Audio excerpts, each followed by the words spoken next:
उन्होंने स्पष्ट रूप से कह दिया, वेदोखिलो धर्म मूलम। वेद को क्या बोला कि रूट है ये एकदम सभी धर्मों। धर्म, यहाँ पे धर्म शब्द से हिंदू मुस्लिम सिख ईसाई नहीं, धर्म मतलब ज्ञान को लिया यहाँ पे। तो जितना भी ज्ञान है वो क्या है, वो वेद में है। इसीलिए हम वेद का और मैथ का संबंध आपके सामने बताने जा रहे हैं। तो वेद और मैथ का संबंध कैसे हम समझेंगे? तो किसी अंग्रेज विद्वान ने कहा कि mathematics is the mother of all sciences. बताइए, किसी अंग्रेज विद्वान ने बात कही और हम लोग उछलने लगते हैं। और हमारे जो वेदांग ज्योतिष आपने पढ़ा होगा, वेद का एक पार्ट है वेदांग ज्योतिष। उसमें देखिए लगधाचार्य जी ने कितना सुंदर तरीके से कहा है कि यथा शिखा मयूराणाम नागानाम मणयो यथा तद्वद वेदांग शास्त्राणाम ज्योतिषम गणितम मूर्धनि स्थितम। दोनों इस बात को कहा गया। तो ज्योतिष शब्द में आपको लगता होगा कुछ प्रेडिक्शन करने वाले हैं पंडित जी। हम अंतरिक्ष विद्या की बात करने वाले हैं, हम एस्ट्रोलॉजी की बात नहीं करने वाले हैं। वो कितना सही है कितना गलत, उससे हमारा विषय ही नहीं है। हमारा तो विषय है कि जो ग्रहों की दूरी है, जो ग्रहों का काल है, जो ऋतुएं परिवर्तित होती हैं, उनमें क्या अंतर होता है और कैसे हम जानते हैं। हमने तो कोई मशीन भेजी नहीं थी कि बताने के लिए बृहस्पति ग्रह जो जुपिटर है सबसे बड़ा है, हमने कोई मशीन तो भेजी नहीं थी। हमको तो हमारे ऋषियों ने वो शास्त्र दे दिया। पढ़िए कि लिखा है कि क्या। अब देखिए कैप्लर्स लॉ, आप लोग सब लोग पढ़ेंगे नहीं, कोई विज्ञान का विद्यार्थी होगा तो कैप्लर्स लॉ पढ़ा होगा। हाँ, वेरी गुड। तो उसमें वो एक बात कहते हैं, एक वीडियो भी बहुत वायरल हो रहा है सुधांशु त्रिवेदी जी का, कि वो ऐसे कई चीज बताएंगे आपको। वो एक कैप्लर्स लॉ को आप लोग समझिए कि उन्होंने कहा कि कुछ एक ब्रह्मांड में, कॉस्मोस में कुछ हुआ हलचल, और हलचल होने के बाद से जो भूमि से एक टुकड़ा टकराया और जाके ऊपर चला गया, उसको मार्स यानी मंगल बोलते हैं। ऐसा ऐसा आजकल बहुत चल रहा है। ऐसे एक उदाहरण दे देते हैं, फिर और उदाहरणों पे चलेंगे हम। तो वो क्या है, तो आप लोग जब आप सभी लोग लगभग काशी में रहने वाले और काशी के बाहर भी रहने वाले, कहीं ना कहीं सनातन धर्म में आस्था रखने वाले आप लोग हैं, और आप लोग पढ़ते होंगे नवग्रह आपको बहुत परेशान करता है। सबको बोलते हैं कुंडली में प्रॉब्लम है, वो प्रॉब्लम है। तो एक मंत्र बोलते हैं हम लोग ना, ब्रह्मा मुरारी त्रिपुरांतकारी भानु शशि भूमि सुतो बुधश्च। तो what is the meaning of भूमि सुता? नहीं, भूमि सुता का मीनिंग क्या हुआ भैया? हाँ, सन ऑफ अर्थ। हाँ, तो भूमि सुतो बुधश्च और गुरुश्च शुक्र वाला विषय। इसी में एक और भी पुत्र पिता पुत्र इसमें है, इसी में एक और पिता पुत्र है। तो कहने का विषय था कि जब तक हम अंधविश्वास में नहीं जीना, ये बात नोट कर लीजिए। लेकिन ये कार्यशाला होगी, हमारे बाद एक और लेक्चर देने वाले आएंगे, एक और आएंगे, और ये इंडिया में सीरीज चल रही है वैदिक मैथमेटिक्स। हम काशी हिंदू विश्वविद्यालय में वैदिक साइंस पढ़ाते हैं, उसमें वेरियस डायमेंशन ऑफ वैदिक वेदास, मतलब कि हम विज्ञान के बहुत पहलुओं को बात करते हैं, जूलॉजी, बॉटनी, जियोलॉजी सबको पढ़ाते हैं। लेकिन कहने का विषय ये है कि लेक्चर तक सीमित रखना है, कुछ करना है। और आजकल तो सरकार ने चेंजेस भी ला दिए कि आप रिसर्च प्रपोजल लेके आइए, सरकार आपके लिए काम करने के लिए तैयार है। कोई जरूरत नहीं कि आप पीएचडी जब करेंगे तभी रिसर्च प्रपोजल बनाना है। आप रिसर्च प्रपोजल तैयार करिए वैदिक मैथमेटिक्स के लिए, कि ये वेदों के जो सूत्र हैं वैदिक मैथमेटिक्स से, वो कहाँ से मिले हैं। एकदम चैलेंजिंग है इंडियंस के लिए। तो जागिए, जागिए और खोजिए। लिख लीजिए पॉइंट्स कि आपको इस पे काम करना है, ठीक है। तो वेद और गणित दोनों के संबंध हमने पढ़ लिए, ये दोनों में क्या संबंध है। तो वेद का गणना करने का, वेदों में जो गणना की विषय कही गई है, कहा गया मैथमेटिक्स यानी वैदिक गणित, उसको हम पढ़ने जा रहे हैं, ठीक। तो क्योंकि आजकल के जो यूट्यूबर बने हुए हैं कि कहीं नहीं ऐसा है, वहां नहीं ऐसा है, वेद में तो कहीं आया नहीं है, कहीं की बात कहीं कही गई है, और कहीं लोगों ने लेके आजकल लेक्चर देना शुरू कर देते हैं। नहीं भैया, आप बात समझिए। हमारे यहाँ याद होता है ना, हम जियोमेट्री की बात आज करेंगे, फिर समय होगा तो अंकगणित और अलजेब्रा दोनों का भी बात करेंगे। आज हम पढ़ेंगे जियोमेट्री कैसे डेवलप हुई हमारे देश में, और उसको हम लोग कैसे समझते हैं। तो रेखा गणित जो आप ज्यामिति विद्या उसको आज समझेंगे। समय बहुत कम है, स्लाइड हमारे पास बहुत है, तो एक एक 30-30 सेकंड या 20-20 सेकंड एक एक स्लाइड पे होंगे और जान जाएंगे। तो वेदों में जो वैदिक वांग्मय बोलते हैं, वैदिक वांग्मय में 4 वेद आते हैं, ऋग्वेद, यजुर्वेद, सामवेद, अथर्ववेद। उसके बाद से 4 उसके उपवेद हैं, आयुर्वेद, धनुर्वेद, गंधर्व वेद, स्थापत्य वेद, और 6 उसके वेदांग, शिक्षा, कल्प, व्याकरण, निरुक्त, ज्योतिष। ठीक है, तो इन विषयों में इनमें कहाँ गणित है इसको समझ ले पहले। ठीक है, तो पहले तो गणित यहाँ सामवेद आप पढ़ते हैं, सामवेद के बारे में जानते हैं नहीं आप लोग। सामवेद में ऋच्यद्यूढ़म सामम ऐसा कहा गया है कि ऋचाओं पे जो गायन किया जाए उसको साम बोलते हैं। तो गायन कैसे किया जाए, जैसे माइक उठाए और गाना शुरू कर दे, जो लोगों को अच्छा लगे, वही नहीं ना। शास्त्रीय संगीत डेवलप किया हमारे यहाँ, इसको ले गए तो उसमें षड्ज ऋषभ गांधार मध्यम धैवत पंचम निषादा 6 स्वर है, 7 स्वर। तो 7 स्वर में कैसे बोलना है, तो गावो रंभंती गांधारम, गाय जैसे रंभाती है ना, उसमें गांधार स्वर में जाना है। कोकिल पंचमो भ्रूते, ये पाणिनि शिक्षा में आया है, कहीं से हम अलग से आपको दिखा नहीं रहे हैं। कोकिल पंचमो भ्रूते, पंचम स्वर जो है कोकिल, और वो ऐसे करके इन 6 को बताने के लिए वो पशुओं को बताया गया कि इनके तरह आप गाएंगे तो ये स्वर का उच्चारण होगा। तो देखिए उसमें भी लिपियों की तो बात हम बाद में करेंगे, हमारे यहाँ लिपि तब तो कोई ऐसी लिपि डेवलप नहीं थी। और गुरु मुखोच्चारणानुच्चारण इत्यध्ययनम, गुरु मुख से निकली हुई बात को शिष्य जब ग्रहण करता है उसको बोलते हैं अध्ययन, एजुकेशन। ठीक है, नोट कर लीजिएगा, गुरु मुखोच्चारणानुच्चारणम इत्यध्ययनम। अध्ययन शब्द यही था हमारे यहाँ कि जो गुरु के मुख से हमें प्राप्त होता है और शिष्य स्वयं ग्रहण कर लेता है उसको बोलते हैं अध्ययन। तो इस प्रकार से ये सामवेद में स्वर मिले, और देखते हैं ना 3 2 1 ऐसे लिखा कुछ रहता है ना, सामवेद की पुस्तक उठाएंगे तो हर शब्द के ऊपर कुछ 3 2 1 4 लिखा रहता है। ये तो सामवेद में मिल गया। अब सामवेद में ही गंधर्व, उसी का उपवेद गंधर्व वेद, मतलब पूरा मैथमेटिक्स और पूरा ये स्वरों को स्वर विज्ञान बोला जाता है, वो हो गया। अब हम लोग वेदांत पे आते हैं, और सॉरी एक और धनुर्वेद आप पढ़े होंगे। अब आप लोग महाभारत को तो मानते हैं ना कि महाभारत में कुछ हुआ था, तो महाभारत में आप देखते अभिमन्यु को कहाँ फंसाया गया था, तो चक्रव्यूह बनाने की पद्धति कैसी थी, कहीं तो मैथ यूज हुआ होता ना उसमें। हाँ, पद्म व्यूह हुआ था ना, कि पद्म व्यूह एक बनता है, पद्म के आकार का व्यूह बनता था। और सेना, अब जब एक विदुर नीति और एक और ग्रंथ है जो नारद जी ने भी एक ग्रंथ लिखा, उस ग्रंथ को हमको याद नहीं आ रहा है, उस ग्रंथ में पूरी बात ये बताई गई है कि किस तरह व्यूह संरचना की जाती थी पहले युद्ध करने के लिए। तो वो कहीं ना कहीं मैथ था, धनुर्वेद में भी था, वो प्रत्यंचा बनाना, भाला बनाना, ये बनाना, वो बनाना, और सबका मेजरमेंट आज से अच्छा है। आज जो मेजरमेंट हम कर रहे हैं इससे लाख गुना अच्छा था। हम ये प्रत्यक्ष की बात कर रहे हैं, हम लेक्चर देके चले जाएंगे, आप विचार तो जरूर करिएगा, और जिसको प्रश्न होगा अवश्य पूछिएगा। तीसरा विषय था छंद। छंद शास्त्र को बोलते हैं वैदिक पोएटिक मीटर। तो अब देखिए 32 अक्षर का अनुष्टुप छंद होता है, 8 8 8 8, 4 पाद में 8 अक्षर होते हैं, उसको हम अनुष्टुप छंद बोलते हैं। ये कहाँ से आया भाई, कहीं ना कहीं मैथ्स था ना वहां पे। अभी हम गणना की बात करते हैं, फिलोसफिकल तो जाएंगे तो बहुत अंदर तक जाएंगे। तो गणना, उस देखिए एक सूत्र है, और कोडिंग कैसे की जाती थी हमारे यहाँ, कोडिंग एनकोड एंड डीकोड कैसे की जाती थी। तो आपको बता एक सूत्र बता रहे हैं, आप लोग सब लोग शिखरिणी छंद पढ़े होंगे, बहुत सारे छंद होते हैं, एक शिखरिणी छंद है, उसको बताते हैं, क्योंकि सभी जगह जाएंगे तो बहुत समय जाएगा और हमारा मेन नहीं हो पाएगा। तो रसैरुद्रैश्चिन्ना यमनस भला शिखरिणी। कोट कैसे किया, रस इत्युक्ते रसपदस्य को अर्थः 6, और रुद्र मतलब 11।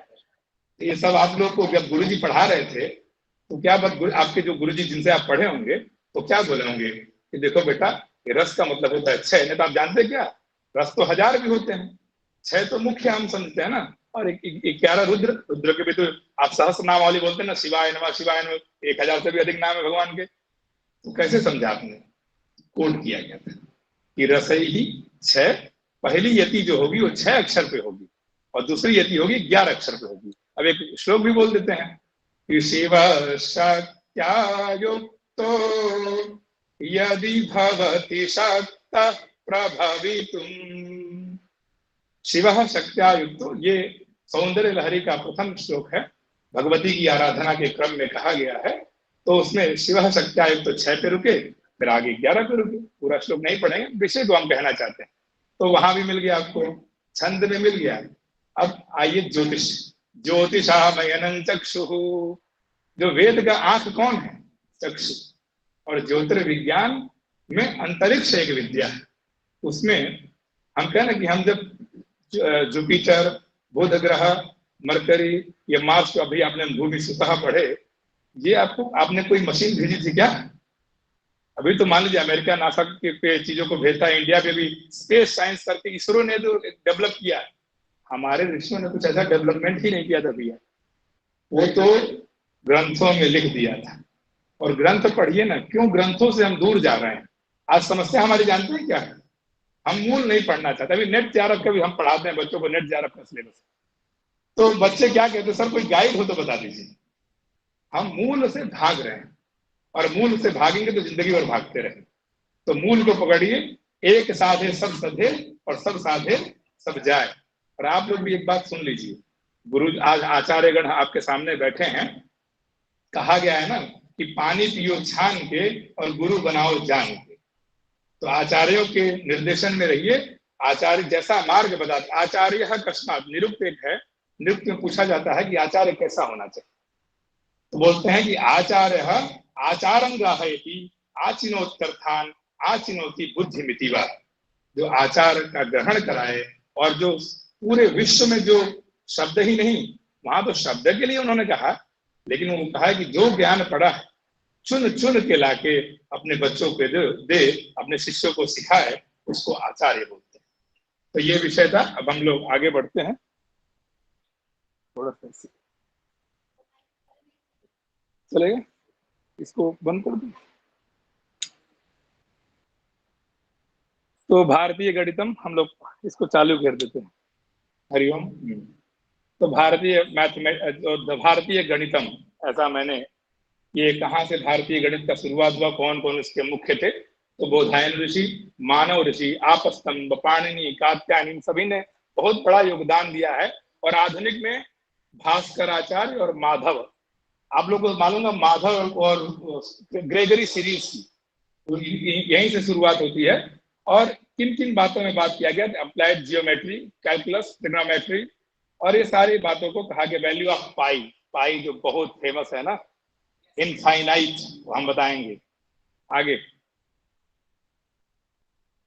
फिर ये तो हमने बता ही दिया कि कहाँ कहाँ से हम लोगों ने वैदिक वांग्मय से पढ़ा है, जाना है। नेक्स्ट, और ये ग्रामर व्याकरण में भी सूत्र है, सूत्र में हलोनंतरा संयोग, या पाणिनि जी ने आप लोगों को पढ़ाया कि प्रत्याहार बनाना। तो गुरु जी जब हमको पढ़ाते हैं, सब चीज गुरु जी के पास है। हमारे यहाँ कोई अलग से लैब में नहीं जाना है, हमारा लाइब्रेरी हमारा लैब है।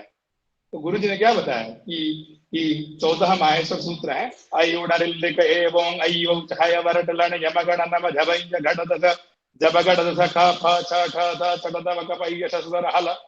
माहेश्वराणी सूत्राणी, ऐसा बोल दिया। बोले अच्छ, देखिए बोला अच्छ, और शब्द से किसको लेंगे?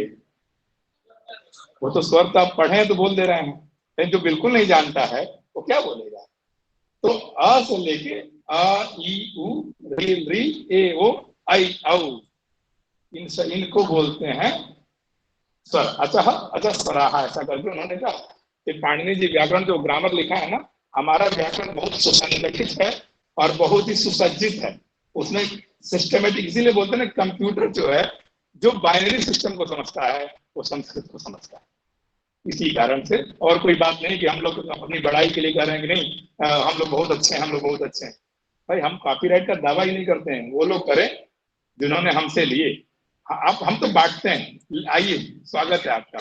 हमने नहीं कहते हैं कि गैलीलियो ने जो आविष्कार किया हमने किया था, हमने कहा कि हमारे वेदों में कहीं लिखा है, पढ़ लीजिए जाके। नेक्स्ट ये निरुक्त शास्त्र, शिक्षा शास्त्र में कैसे बोलना है, किस रिदम में बोलना है। और फिर ज्योतिष विद्या, रिचुअल्स, रिचुअल्स कल्प, आज उसी पे हम फोकस करने वाले, कल्प, कल्प शास्त्र पे। जो वेद का एक अंग है कल्प, हस्तौ कल्पोथ पठ्यते, एक श्लोक है, छंदः पादौ तु वेदस्य हस्तौ कल्पोथ पठ्यते, ज्योतिषां नयनं चक्षुः निरुक्तं श्रोत्रमुच्यते, शिक्षा ध्यानं तु वेदस्य मुखं व्याकरणं स्मृतं, तस्मात् सांघमधीत्यैव ब्रह्मलोके महीयते। मतलब इस वेद भाग के, जैसे हमारे हाथ हैं, कान है, उसी तरह उनके 6 अंग हैं, उसमें कल्प शास्त्र को हाथ बोला गया। हाँ, तो हाथ को आज पढ़ेंगे हम लोग, और थोड़ा ज्योतिष आंख को भी देख लेंगे। नेक्स्ट, तो गणपति शब्द देखिए, क्या है कि हम जो आपको बता रहे हैं शायद तो आप लोग को थोड़ा अलग लगे, और वो काफी साइंटिफिक भी होगा और समझ में भी आएगा। नहीं आएगा तो फिर हम यहाँ हैं। तो वर्ड इज गणित शास्त्र। तो गणपति, गणानाम पति ही गणपति। आप लोग सुनते होंगे गणेश जी का जब मंत्र बोला जाता है, आजकल पंडित जी को हम बुलाते हैं अपने घर में, तो मंत्र बोलते हैं गणानाम का गणपति, कुछ तो बोलते हैं, और वो गणपति, लेकिन वो मंत्र गणपति के लिए प्रयोग ही नहीं हुआ। ये बात समझ लीजिए, क्यों हुआ है वही बताएंगे हम, नकारात्मक बात नहीं करने आए हैं आपके सामने। वो है, ये अश्वमेध याग होता है, उस याग में ये मंत्र प्रयुक्त हुआ है। ठीक है, गणेश जी के लिए। क्यों गणेश जी के लिए? तो मीमांसा में एक प्रमाण है, श्रुति लिंग वाक्य प्रकरण स्थान समाख्या, तो लिंग प्रमाण से गणानाम गणपति ही ऐसा ले लेते हैं कि गणानाम मतलब वो सभी देवताओं के जो पति हैं, ऐसे गणपति जी का हम वंदन करते हैं। हाँ, लिंगम नाम चिन्हम इत्युक्ते कर दिया गया। और उस प्रकार से श्रुति लिंग वाक्य प्रकरण स्थान में लिंग प्रमाण से, श्रुति प्रमाण से तो याग में है, तत्र निरपेक्षो रवः श्रुति, तो श्रुति ही किसी की आवश्यकता नहीं पड़ती है, लेकिन फिर भी हमें आवश्यकता है गणपति जी को बुलाना अपने घर में, तो कैसे बुलाएंगे? किसी मंत्र से बुलाएंगे। तो गणपति, तो काउंट को गण बोलते हैं, संघ को भी बोलते हैं, लेकिन एक गणना काउंटिंग की भी होती है। और उसके पति गणपति, तो गणपति जी से हमारी शुरुआत हुई थी, और हम लोग कोई भी काम करते हैं तो गणपति जी से शुरू करके करते हैं। सोर्सेस ऑफ वैदिक जियोमेट्री, तो कल्प मतलब यज्ञ, दूसरा है ज्योतिष एस्ट्रोनॉमी, तीसरा है शिल्प शास्त्र, और चौथा है श्री विद्या यानी यंत्र मंत्र तंत्र। अब देखिए कल्प में हम पढ़ेंगे आज, पहले इन तीनों को आगे कर लेते हैं। श्री विद्या मतलब यंत्र में देखिए यंत्रों को कैसे बनाया गया है, और मेजरमेंट देखिए, उस जगह पे ही वो देवता का आवाहन करते हैं। तो यंत्रों में कितना विज्ञान, बिना बिना ये कैसे बना सकते? तो शुल्ब, शुल्ब मतलब रस्सी, रस्सी के द्वारा, उसमें कुछ भी है फीट, ये पता नहीं क्या क्या जो आजकल प्रकार होते हैं ना, प्रकार थे ही नहीं हमारे पास। हमारे पास तो एक रस्सी थी, और रस्सी से हमने सब डेवलप किया। नेक्स्ट, शिल्प शास्त्र आते हैं। नेक्स्ट, आप साउथ की, अभी कभी आप लोग दक्षिण भारत की यात्रा किए होंगे तो मंदिरों को देखे होंगे आप, और मंदिरों में जो स्तंभ होते हैं, हर डाइटिस के लिए अलग अलग, हर देवता का अलग अलग स्तंभ होता है, अलग अलग स्तंभ होता है। और उनका आर्च, हमारे काशी में तो बहुत कम इस तरह दिखने के लिए मिलता है, लेकिन साउथ के मंदिरों में ऐसा, हर मंदिर का जो गेट होता है उसी के अनुसार बनता है। और वो स्तंभ मकर ध्वज बोलते हैं उसको, मकर ज्योति भी करके बोलते हैं, साउथ में ऐसा बोलते हैं। और देखिए काशी में आपको हनुमान घाट पे कांची कामकोटी मंदिर, वहां पे जाके वो देख सकते हैं थोड़ा बहुत आपको, उसमें 9 प्लैनेट्स को कैसे उसके सीलिंग्स पे ही बनाया गया है, तो वहां पे आप लोग देख सकते हैं। और कितना रहस्य था कि किस देवता, जैसे पंचायतन पूजा करते हैं, पंचायतन में कौन सा देवता किस दिशा का प्रतिनिधित्व करता है, तो डेस्टिनी ठीक रहेगी तभी डायरेक्शन ठीक होगा। तो इस प्रकार से ये गोपुरम बोलते हैं साउथ में, गोपुरम, एक गोपुर अलग अलग होता था। हमारे यहाँ जो काशी में या और उत्तर भारत के जो मंदिर होते हैं उसमें एक ध्वजा, क्या बोलते हैं उसको, हाँ शिखर बोलते हैं। तो शिखर एक ही तरह का लगभग होता है, लेकिन साउथ में प्रत्येक देवता का अलग अलग शिखर, और उसके बनाने के तरीके, इसमें बहुत रहस्य है। एक एक टॉपिक्स आप नोट कर लीजिए, जिन जिन विषय लोगों को वैदिक मैथमेटिक्स में रिसर्च करना है, लोगों को क्या लगा कि मैथमेटिक्स मतलब वो 1 2 3 4 5 6 7 8 9 कुछ पंडित जी बता देंगे और हम लोग कर लेंगे। वो तो छोटा शुरुआत है। कली कली में महक छिपी है, खिलने भर की देरी। सबके अंदर एक ऊर्जा है, जगाओ भाई, जागो और कुछ भी कर सकते हैं। आप लोगों में इतनी चेतना है। तो फिर आप लोग ग्रहों को जानते हैं, इस विषय पर हम लोगों ने चर्चा कर लिया। नेक्स्ट। अब देखिए कौन सा ग्रह किस कक्षा में घूमता है। राहु केतु, आप लोग राहु केतु के बारे में पढ़े होंगे, और विज्ञान के लोग तो मानते ही नहीं, मानते भी हैं तो थोड़ा दूसरे तरह से मान लेते हैं। तो वो उस विषय पे भी चर्चा कर लेते हैं कि राहु केतु की जो चर्चा है वो छाया ग्रह बोलते हैं, उनको प्रत्यक्ष ग्रह नहीं बोलते हैं। हमारे यहाँ 7 ग्रह बोला गया है, 7 ग्रह ही होते हैं, 9 ग्रह नहीं होता। ये समझ लीजिए आप लोग। जो ज्योतिष शास्त्र का सिद्धांत है वो 7 ही ग्रहों को मानता है, 2 ग्रह को छाया ग्रह बोलता है। और देखिए कैलकुलस, ट्रिग्नोमेट्री और जियोमेट्री पूरा भरा हुआ है। क्यों? जब सूर्य से पृथ्वी की दूरी या और ग्रहों की दूरी जब नापेंगे तो जो बनता है रेखा, वो जो रेखाएं बनती हैं वो कैसे बनती थी, उसको कहीं ना कहीं वहां से लिया गया। अंतरिक्ष विज्ञान, जुपिटर बड़ा है, बुध छोटा है, पृथ्वी उससे बड़ा है, ये सब जो जो पता चला, कैसे पता चला? तो मापने की इकाई थी। वो कैसी इकाई थी? तो दिव्य दृष्टि थी हमारे ऋषियों के पास में। वो बेचारे तो कभी गए नहीं। और भी बात कर लें तो लोग मानने के लिए तैयार नहीं कि पुष्पक विमान था, विदाउट रडार का चलता था। वो वैदिक साइंस का मर्यादा रखते हैं, वैदिक मैथमेटिक्स का, इसलिए हम आगे नहीं बढ़ रहे हैं। तो उधर पढ़ेंगे तो आपका टाइम काफी जाएगा वैदिक साइंस का, क्योंकि मेरा मुख्य विषय वही है, वैदिक साइंस। अब गलती से मैं वैदिक मैथमेटिक्स पढ़ाने आ गया तो क्या करें। तो थोड़ा सा उसमें भी कुछ करना ही है, तो आप लोग को दिखा रहा हूँ कि हर एक विषय जो है ज्योतिर्विज्ञान का, कि कैसे उन्होंने विदाउट रडार पुष्पक विमान को चला दिया। और चलाया तभी तो जाना ना कि कैसे वो उस ग्रह का क्या रहस्य होता है, इस ग्रह का 14 भुवन आप लोग पढ़े हैं। और विज्ञान क्या मानता है? विज्ञान भी दृष्टि रखता है। अभी का जो रिसर्च चल रहा है तो एक नाम दिया गया है, हार्प, HAARP। ये इस पे आप लोग पढ़िएगा कि 7 लोग ऊपर और 7 लोग नीचे, ये हम ही ने बनाया है। हम ही नहीं, मतलब हमारे ऋषियों ने। तो भूअरलोक, भूअरलोक, स्वर्लोक, महरलोक, जनलोक, तपोलोक और सत्यलोक, और सबकी दूरी एग्जैक्ट कि इससे इतने किलोमीटर जाएंगे। तो आप हनुमान चालीसा पढ़ लीजिए ना, सहस्त्र योजन की बात कही है, कही गई नहीं कही गई? और नाप लीजिए। ये सब बातें आपको यूट्यूब पे मिल जाएगी, इसलिए मैं ये सब बताने नहीं आया। खोजी और लिल्यो ताही मधुर फल जाने। भाई हनुमान जी जो खाए तो बताए ना दूरी कितनी थी। तो उसी प्रकार से हर ग्रह का क्या विज्ञान है, कितने दूरी पे है, एक ग्रह दूसरे ग्रह से कैसे संबंध रखता है, ये पूरा ज्योतिर्विज्ञान, अंतरिक्ष विद्या बोलते हैं। और स्पेस साइंस पे बहुत पैसा खर्चा कर पूरा देश। अमेरिका 6%, अपने जीडीपी का 6% खर्चा कर रहा है। हम जिस दुनिया में जी रहे हैं उस दुनिया में इंडिया को क्यों लोग मानते हैं? इंडिया जो रिसर्च कर रहा है वो 2nd जनरेशन का कर रहा है, अमेरिका जो रिसर्च कर रहा है वो 6th जनरेशन का कर रहा है। कितना गैप है, फिर भी हम आगे क्यों हैं? यही है, यही है जो आपको दिख रहा है। तो इसमें हम कह रहे हैं कि सभी लोग अलग अलग, कोई बहुत बड़ा इंजीनियर, कोई बहुत बड़ा डॉक्टर, शारीरिक विज्ञान का, शरीर का विज्ञान का। पहले शल्य सुश्रुत ने कैसी चिकित्सा की थी? शल्य चिकित्सा, वो शीशे से काट के शल्य चिकित्सा कर दी जाती थी, पढ़िए। तो वो अंधविश्वास नहीं था, वो ये था कि हम बोलते हैं ना कि भाई हमको जो बात नहीं मालूम है, चलो होता होगा कुछ ऐसा, तो हम उसमें जाना नहीं चाहते, क्योंकि मेहनत करने का विषय।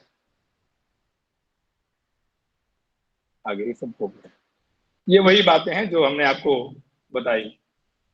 और शून्य के बारे में, पूर्णमदः पूर्णमिदं पूर्णात् पूर्णमुदच्यते पूर्णस्य पूर्णमादाय पूर्णमेवावशिष्यते, ऐसा कहा गया कि शून्य से जुड़ा गुणा। देखिए मैथ का कुछ बहुत प्रिंसिपल्स हैं, जोड़ना, घटाना, गुणा करना और भाग करना। यही मैंने जो समझा अपने जीवन में, बाकी तो आगे का वो विषय होता है। तो शून्य से शून्य को जोड़ दीजिए, शून्य से शून्य को घटा दीजिए, शून्य से शून्य का भाग कर दीजिए और शून्य से शून्य का गुणा कर दीजिए। मिलने वाला क्या है? पूर्णमेवावशिष्यते। तो हम लोग, इसलिए हम लोग इसी की तो चेतना की बात करते हैं भाई, हमें यही चाहिए, हमको जीरो इसलिए हमने इन्वेंट किया कि हम हमेशा पूर्ण है और पूर्ण ही रहना है, खाली नहीं है। एक और थोड़ा विषय बताता हूं कि जो मॉडर्न मैथमेटिक्स हैं वो बात क्या करते हैं कि शून्य एक अभाव है, अभाव संख्या बोलते हैं, जीरो का कोई वैल्यू नहीं बोलते, किसी के साथ लगेगा तभी वैल्यू देगा। और हम क्या बोलते हैं वैदिक मैथमेटिक्स के जो पुरोधा लोग हैं, शून्य एक भाव है। भाव मतलब उसका मतलब है शून्य के बिना कुछ भी नहीं। पृथ्वी भी शून्य के अनुसार ही उसका भी पता है कि चपटी है लोग कहते हैं, लेकिन भाई शून्य तो कहीं ना कहीं उसमें जुड़ा हुआ है ना।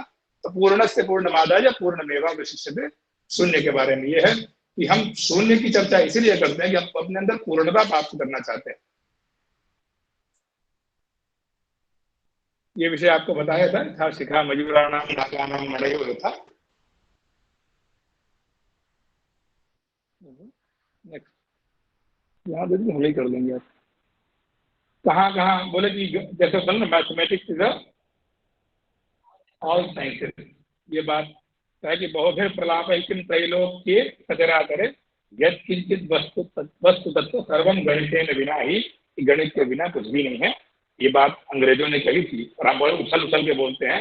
हमारे यहाँ भी कहा गया भाई गणित के बिना, गणित के जितने साइंटिस्ट हुए लगभग गणितज्ञ थे, लगभग 75% तो गणितज्ञ ही थे जिन्होंने विज्ञान की का आविष्कार किया। और हर जगह जब वेद में मिल रहा है तो जरूर से मिलेगा सब जगह।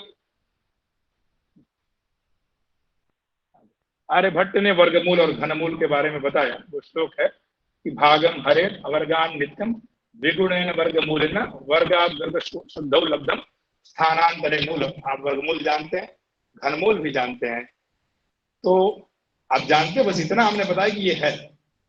और आर्यभट्ट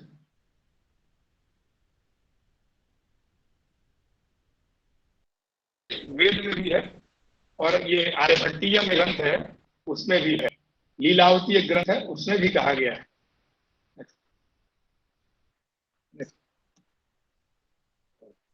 कल्प सूत्र को आज हम पढ़ेंगे जो हमारा मुख्य विषय है। और कल्प सूत्र किसे कहते हैं, हमने पढ़ा कि कल्पते अनेन कल्पः और हसौ कल्पो धर्त्यते। कल्प में 4 सूत्र होते हैं। हमारे ऋषियों ने हर विषय को सूत्रों में बद्ध किया और उसको समझने के लिए उस पर भाष्यकार टीकाकार लिखे गए उनसे। तो शुल्ब सूत्र, धर्म सूत्र, श्रौत सूत्र, गृह्य सूत्र। तो श्रौत सूत्र जो ये याग की एक प्रक्रिया है, फायर अल्टर डेवलपमेंट करने की एक प्रक्रिया है। इस प्रक्रिया में हम 2 सूत्रों को पहले लेते हैं, श्रौत सूत्र और दूसरा होता है शुल्ब सूत्र। तो श्रौत सूत्र पढ़ने के लिए शुल्ब मतलब कहाँ करेंगे याग, तो कोई तो जगह चाहिए भाई। देवतो देशेना द्रव्यस्य त्यागो नाम यज्ञ। मीमांसा में कहा गया है कि किसी अमुक देवता को, भाई हम नहीं जानते कौन देवता है, फिर किसी देवता को उद्देश्य करके द्रव्य का त्याग करने को याग बोलते हैं। तो विष्णु जी के लिए, शिव जी के लिए, जिस भी देवता के लिए हम याग करते हैं वो बात उन्होंने कही। उसमें उसके लिए एक मंडप बनता है, कुंड, यज्ञ वेदियां बनती हैं। और वो कैसे बनते थे, कल्प का बात करते थे कि अभी जो याग होता है उसको पद्धति याग बोलते हैं। आप डिफाइन कर लीजिए, याग के कई विधा है। वो नहीं कि आपको सहस्त्रचंडी याग हो रहा है तो वो भी यही है, वो नहीं है, ये समझ लीजिए।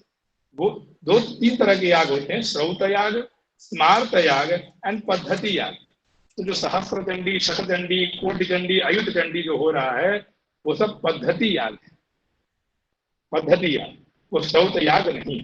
श्रौत याग होता है जो अग्नि का आधान करे, जो अग्नि की उपासना करे। अग्नि मतलब नहीं कि चारों तरफ अग्नि जला लिया बीच में बैठ गए। तो कुछ तो नियम, हम लोग नियम में बंधे हुए हैं। तो नियम जैसा वेद कह दिया हमको, अब हम वेद में बोल दिया हमको विचार ही नहीं करना है। अन्वेषण करिए, तर्क करिए, कुतर्क मत करिए, लॉजिकली बात करिए, हम उत्तर देने के लिए तैयार हैं। अपने गुरुओं से, अपने आचार्यों से तर्क करिए। सर ऐसे कैसे हो सकता है, आचार्य अगर नहीं जानते तो अपने आचार्यों से, अपने गुरुओं पे हम लोग जैसे पूछ के बताते हैं कि इसका ये मीनिंग। लेकिन आप कुतर्क करेंगे किसी आचार्य से तो आचार्य ने तो अपनी पूरा जिंदगी आपके लिए दे दिया, आपको बनाने के लिए। तो आचार्य का सम्मान हमेशा अपने जीवन में करिए। कहीं ना कहीं आचार्य के पास बहुत सारी विद्याएं होती हैं, आचार्य शब्द आ ही गया तो मैं जो अनुभव किया हूं अपने जीवन में कि जो विषय बहुत कमजोर होता है किसी आचार्य का, पढ़ाई करते हैं जब स्टूडेंट लाइफ में, उस विषय को अपने छात्रों को बहुत ढंग से पढ़ाता है। जहां उसको कमजोरी लगती है कि यहाँ थोड़ी सी हमको कोई परेशानी हो रही है, वो घर पे जाके उसको खूब अध्ययन करते, हाँ ये हमको नहीं समझ आई थी बात, और उस बात को 10 ग्रंथों में देख के, 5 ग्रंथों में देख के, और बच्चों को बोलते उतारना ही इनके अंदर में। ये मैंने जो अनुभव किया है कि पढ़ाने की पद्धति थी हमारे यहाँ ऐसी थी, मॉडर्न पद्धति क्या थी। अभी आप लोग भी अपने बच्चों को, आपके भाई पढ़ते होंगे सनबीम, सेंट जॉन्स में, और आप जो गलती करता होगा बच्चा, पेरेंट्स मीटिंग बुलाओ भाई, आपने ढंग से नहीं किया था, आप उसके लिए फीस दे रही हैं, ट्यूशन भी लगाई है, टिफिन भी पैक करके दे रही हैं, और वो कपड़ा भी उसका अच्छे करके प्रतिदिन का अलग अलग है, और लेकिन जब लड़का गलती कर रहा है तो आप ही को डांट पड़ना है। हमारे यहाँ क्या है, गुरु हो कुलम गुरुकुलम, गुरु के घर छोड़ दीजिए, न कपड़ा देना है, न खाना देना है, न सोचना है, और कहना कि 10 साल बाद हमें वो रत्न मिलने वाला है, तो जेम्स मिलने वाला है हमारे घर में आने वाला। और लड़का अगर सभा में गलत बोल देता है तो क्या बोलते हैं, किस पिता से पढ़े हुए नहीं बोलते हैं, कौन गुरु पढ़ाया तुमको, तुम्हारे गुरु का क्या नाम है। तो समझिए आपका नाम, अगर संस्कृत जगत में आप जुड़े हैं तो आपके गुरु का नाम जरूर जुड़ा है। तो इसीलिए बोला कि गुरु बनाओ जान के, पानी पियो छान के। ठीक है, नेक्स्ट। तो शुल्ब सूत्र एक है, शुल्ब मतलब होता है रोप, रस्सी, और सूत्र मतलब होता है प्रिंसिपल। जैसे मैथ्स में सूत्र होते हैं, वेद में भी ये सूत्र है जो हमें बताता है थियोलॉजिकली कैसे हम डेवलप करें फायर अल्टर्स, या यज्ञ करने वाले हैं उसको कैसे डेवलप करने का तरीका। अब एक मंत्र आपने सुना होगा, आजकल बहुत मंत्र, हम तो कृष्ण ज्योत के हैं, हमको तो ये मंत्र हम मालूम है कि कहाँ से वो तीनों अग्नियों का स्वरूप कहाँ से आया, जिसकी उपासना स्रोत में की जाती है। तो ये मंत्र, नमस्ते अस्तु भगवन् विश्वेश्वराय महादेवाय त्र्यंबकाय त्रिपुरांतकाय त्रिकाग्निकालाय कालाग्निरुद्राय नीलकंठाय मृत्युंजयाय सर्वेश्वराय सदाशिवाय महादेवाय नमः। तो त्रिकालाग्निकालाय, ये 3 अग्नियों की उपासना श्रौत याग में होती है। और कहाँ मिला है, कृष्ण यजुर्वेद में मंत्र मिलता है, उस मंत्र में ये बात कही गई, त्रिकाग्निकालाय। और काल शब्द का है तो लगध ज्योतिष, लगधाचार्य ने क्या कहा कि 5 संवत्सरमजम युगाध्यक्षम प्रजापतिम, माने उन्होंने पूरी काल की गणना कर दी कि वेदा ही यज्ञार्थम अभिप्रवृता कालानुपूर्वा विहिताश्च यज्ञाः। तो जो यज्ञ हैं, तस्माद् काल विधान शास्त्रम यो ज्योतिषम वेद सवेद यज्ञान, ऐसा करके उन्होंने कहा कि काल की ही बात कही गई है। तो इसको, हाँ हो गया। फिर नेक्स्ट, यही 3 अग्नियां हैं, semi square, square and rectangle करते थे वर्ग। और ये दक्षिणाग्नि, गार्हपत्याग्नि और आहवनीयाग्नि, ऐसे 3 अग्नियों में अग्नि की उपासना होती थी। वो क्या, कौन सा व्यक्ति किस अग्नि में उपासना करेगा, एक टॉपिक है। अगर हमको अगर स्मार्त याग करना है तो गार्हपत्याग्नि में करेंगे, और श्रौत याग करना, देवताओं को कुछ देना है तो आहवनीय अग्नि में करेंगे, और पितरों के लिए कुछ देना है तो दक्षिणाग्नि में करना। ठीक, नेक्स्ट। अब ये देखिए, ये ट्रेपीजियम है। ये जब सोमयाग होता था, सोमयाग जब करते, सोमयाग आप लोगों ने सुना होगा कि अमुक राजा ने सोमयाग किया, अमुक राजा ने वाजपेयी याग किया। तो जब याग किया तो याग करने में उसको बनाना पड़ेगा ना। तो देखिए ट्रेपेजियम, आप लोग पढ़ेंगे, ट्रेपेजियम पढ़ेंगे नहीं पढ़े, वो जब बनाया जाता है तो ये तो पहले से होता ना। बोधायन, हम बोधायन का मत रख रहे हैं, बोधायन ऋषि का भी, बोधायन ऋषि रख रहा हूं।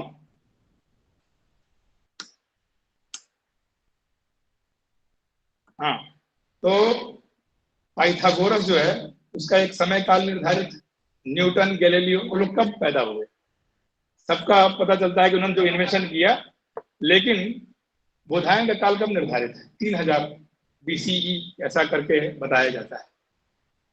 और बोधायन ने भी ये नहीं कहा कि हमने डेवलप किया, बोधायन ने कहा कि वेदों की बातों को हमने एक उसको बद्ध किया, एक ग्रंथों में हमने बनाया। तो बोधायन की बात है। ट्रेपीजियम की बात, मेन फायर अल्टर है। और रिसाइटेशन हॉल मतलब जहाँ पे चैंटिंग की जाती थी। और उसके बाद से सोम हॉल, जहाँ की सोम एक लता होती है, सोमलता को नदी नाम संगवे एक मंत्र आता है शुक्ल यजुर्वेद में, उस मंत्र पे कहाँ कहाँ सोमलता पाई जाती है उसके बारे में कहा गया है। तो वहां से लाके कुट्टन करके उसको कूट कर और उसको फिर सिल पे रख के और उसको उसके रस को निकाल के और उसको सोमहाल मतलब उसको स्पेशल तरीके से रखा जाता था। और वो उसके बाद से नीचे जो तीनों अग्नियां हैं, गार्हपत्याग्नि, आहवनी अग्नि, दक्षिणाग्नि, और ये जो मंडप बनता था उसको प्राचीन वंश मंडप बोला जाता था। तो ऐसे पूजा करने की एक पद्धति थी जिसको हम बता रहे हैं। नेक्स्ट, और वही ट्रेपेजियम बनाने का तरीका जो आपने पीछे देखा, उसी को कितनी हाइट होगी और क्या होगा। आपके सामने एक प्रश्न तो उठना चाहिए कि रेखा कैसे बनाते रहेंगे। जब कह रहे हैं कि वैदिक मैथमेटिक्स की शुरुआत हम कर रहे हैं, देखिए आपके प्रश्नों को मैं उठा रहा हूं, तो यानी आप लोग ढंग से सुन नहीं रहे हैं मुझे। अच्छा अच्छा, ठीक है ठीक है। तो नेक्स्ट बताएंगे अभी ये पूरा सेशन कैसे वो हम शुरू कर रहे हैं कि तो कैसे हमने शुरुआत की, शुल्ब को कहाँ से लिया और कैसे मेजर किया। बहुत रहस्यक बहुत रोचक कहानी है।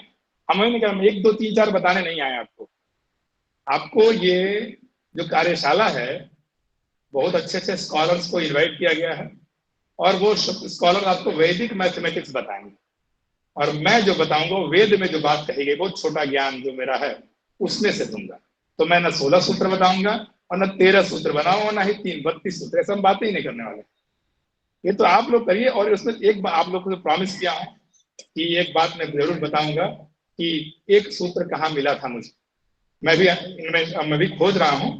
मुझे भी 7-8 सूत्र मिल गए हैं वेदों में कहाँ कहाँ है, लेकिन हमें भी अभी 32 मिले नहीं, इसीलिए मैं भी आश्वस्त नहीं हूँ। तो इसीलिए क्योंकि लोग क्वेश्चन कर रहे हैं कि आप वैदिक मैथमेटिक्स का तो बात करते हैं, लेकिन ये सूत्र क्या वैदिक मैथमेटिक्स में है, वेद में है? तो ये क्वेश्चन है। तो इसीलिए हम आप लोग को बार बार ये पिन कर रहे हैं कि भैया देखिए, ये बनते थे अल्टर और ये शुल्भ रस्सी और ये इसके द्वारा की जाती थी। अभी भी प्रैक्टिस में है, लिखा है ना स्टिल इन प्रैक्टिस। कैसे प्रैक्टिस में है? अब साउथ में होता था साउथ यार, अभी भी होता है। नॉर्थ में तो बहुत कम देखने के लिए मिलता है, लेकिन एक चीज आपको सबको देखने के लिए मिलता होगा। हम अपने बच्चों को इंजीनियर बनाते हैं ना, आर्किटेक्चर क्या क्या बोलते हैं, हम तो इंग्लिश हमको आती भी नहीं। तो उसको एक अभियंता बनाते हैं। बनाना गलत नहीं है, अच्छी बात है। हम बस उसको पॉइंट को बताने जा रहे हैं और वो कंप्यूटर में मैप बना के देता है कि आप ऐसा घर बनाइए, और बड़ा सुंदर वो डिजाइन करता है। 500 स्क्वायर फीट में भी ऐसा घर बनवा देता है कि लोगों को पता ही नहीं चलता है। लेकिन जो मिस्त्री होता है ना, वो यही एक लट्टू और एक रस्सी लेके आपका घर बनाता है। अभी भी विद्या प्रैक्टिस में है कि नहीं, यही बस बताना चाहते थे कि जो कंप्यूटर में 3D में आपको मिल रहा है, लेकिन जो जो ग्राउंड लेवल का वर्क है वो इन्हीं को करना है। इसीलिए अभी भी हमारी जिम्मेदारी है, हम भारतीयों की जिम्मेदारी है कि हम अभी भी वैदिक मैथमेटिक्स को चिल्लाया जा रहा है कि हम जानते हैं हम जानते हैं, अभी भी उनके पास है नहीं और अभी भी आपके पास है। और इन कार्यशालाओं का यही उद्देश्य होता है। हम सर्टिफिकेट तो मिल ही जाएगा कि 500 रुपया देंगे 1000 देंगे सर्टिफिकेट, भाई 10 दिन की कार्यशाला की और मिल जाता है। हम भी विद्यार्थी हैं और हम भी जानते हैं विद्यार्थी जीवन कैसा होता है। लेकिन अब सरकारें बदली हैं और रिसर्च के लिए बहुत पैसा लगाया जा रहा है। तो रिसर्च प्रपोजल बनाइए कि अमुक चीज के लिए हम ऐसा रिसर्च करना चाहते हैं। और जब थोड़ा मेहनत है, भाई पारदर्शिता अभी भी उतनी नहीं है, तो पारदर्शिता कम है, आप लोग मेहनत तो करेंगे तो जरूर कहीं ना कहीं बोले ना कि कली कली में महक छिपी है, खिलने भर की देवी। आप सबके अंदर एक ऊर्जा है, तो ये आपके अंदर एक जान भरने आया, मैं पढ़ाने थोड़े आया हूँ। मैं तो ये दिखा रहा हूँ कि ताकि कुछ तो था और हमने भी कुछ अन्वेषण किया। अब जिम्मेदारी ऋषियों ने क्या, भाई सांदीपनी जो ऋषि थे उनको कुलपति बोला जाता है, कुलपति बोला जाता था। जो आज के कुलपति हैं वो अलग संज्ञा है, और जो तब के कुलपति थे वो अलग थे। कुलानाम पति ही कुलपति, मतलब जिनके आश्रम में 10,000 विद्यार्थी पढ़ते हों और जिनका योगक्षेम, योगक्षेम का अर्थ होता है अप्राप्तस्य प्राप्ति ही योग, प्राप्तस्य रक्षणम क्षेम। उसकी उनके पूरे योगक्षेम की जो व्यवस्था करता था उसका नाम था कुलपति। आज तो हम खुद पैसा दे के पढ़ते हैं, तो आज का विषय तो थोड़ा अलग हो जाएगा। तो कहने का मतलब ये था कि सांदीपनी ऋषि ने क्या प्रण लिया था आपको मालूम है? उन्होंने यही प्रण लिया था कि मैं वेद की, शास्त्र की सारी विद्याएं, जो 64 कलाएं जो हैं, उन सभी विद्याओं को सिखाकर भारत के, विश्व के कोने कोने में मैं उन छात्रों को भेजूंगा जो जहां पे लोगों का मार्गदर्शन करेंगे। आज वही प्रकल्पना, वही संकल्पना आज इस मंच से ली जा रही है कि आप लोग आए हैं तो वैदिक मैथमेटिक्स के एक एक सूत्र, एक एक पॉइंट्स आप लोग एक एक लोग अपना बनाइए और गुरुओं के निर्देशन में पढ़िए। काशी जो है ना, काशी खाली नहीं, हम यूनिवर्सिटी की बात करेंगे ही नहीं, गुरुओं के घर में जाइए, पढ़िए।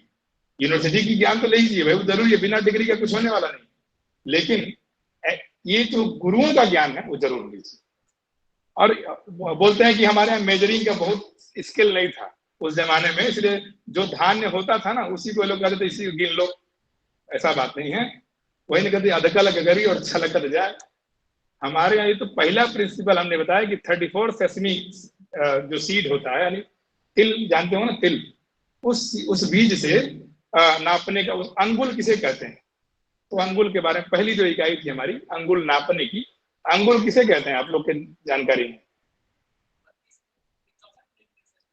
नहीं, अंगुल अंगुल अंगुल हम बता देते हैं। अंगुल जो है वो अनामिका अंगुली की जो बीच का भाग है उसको बौधायन ऋषि ने बताया कि इसको अंगुल बोलते हैं।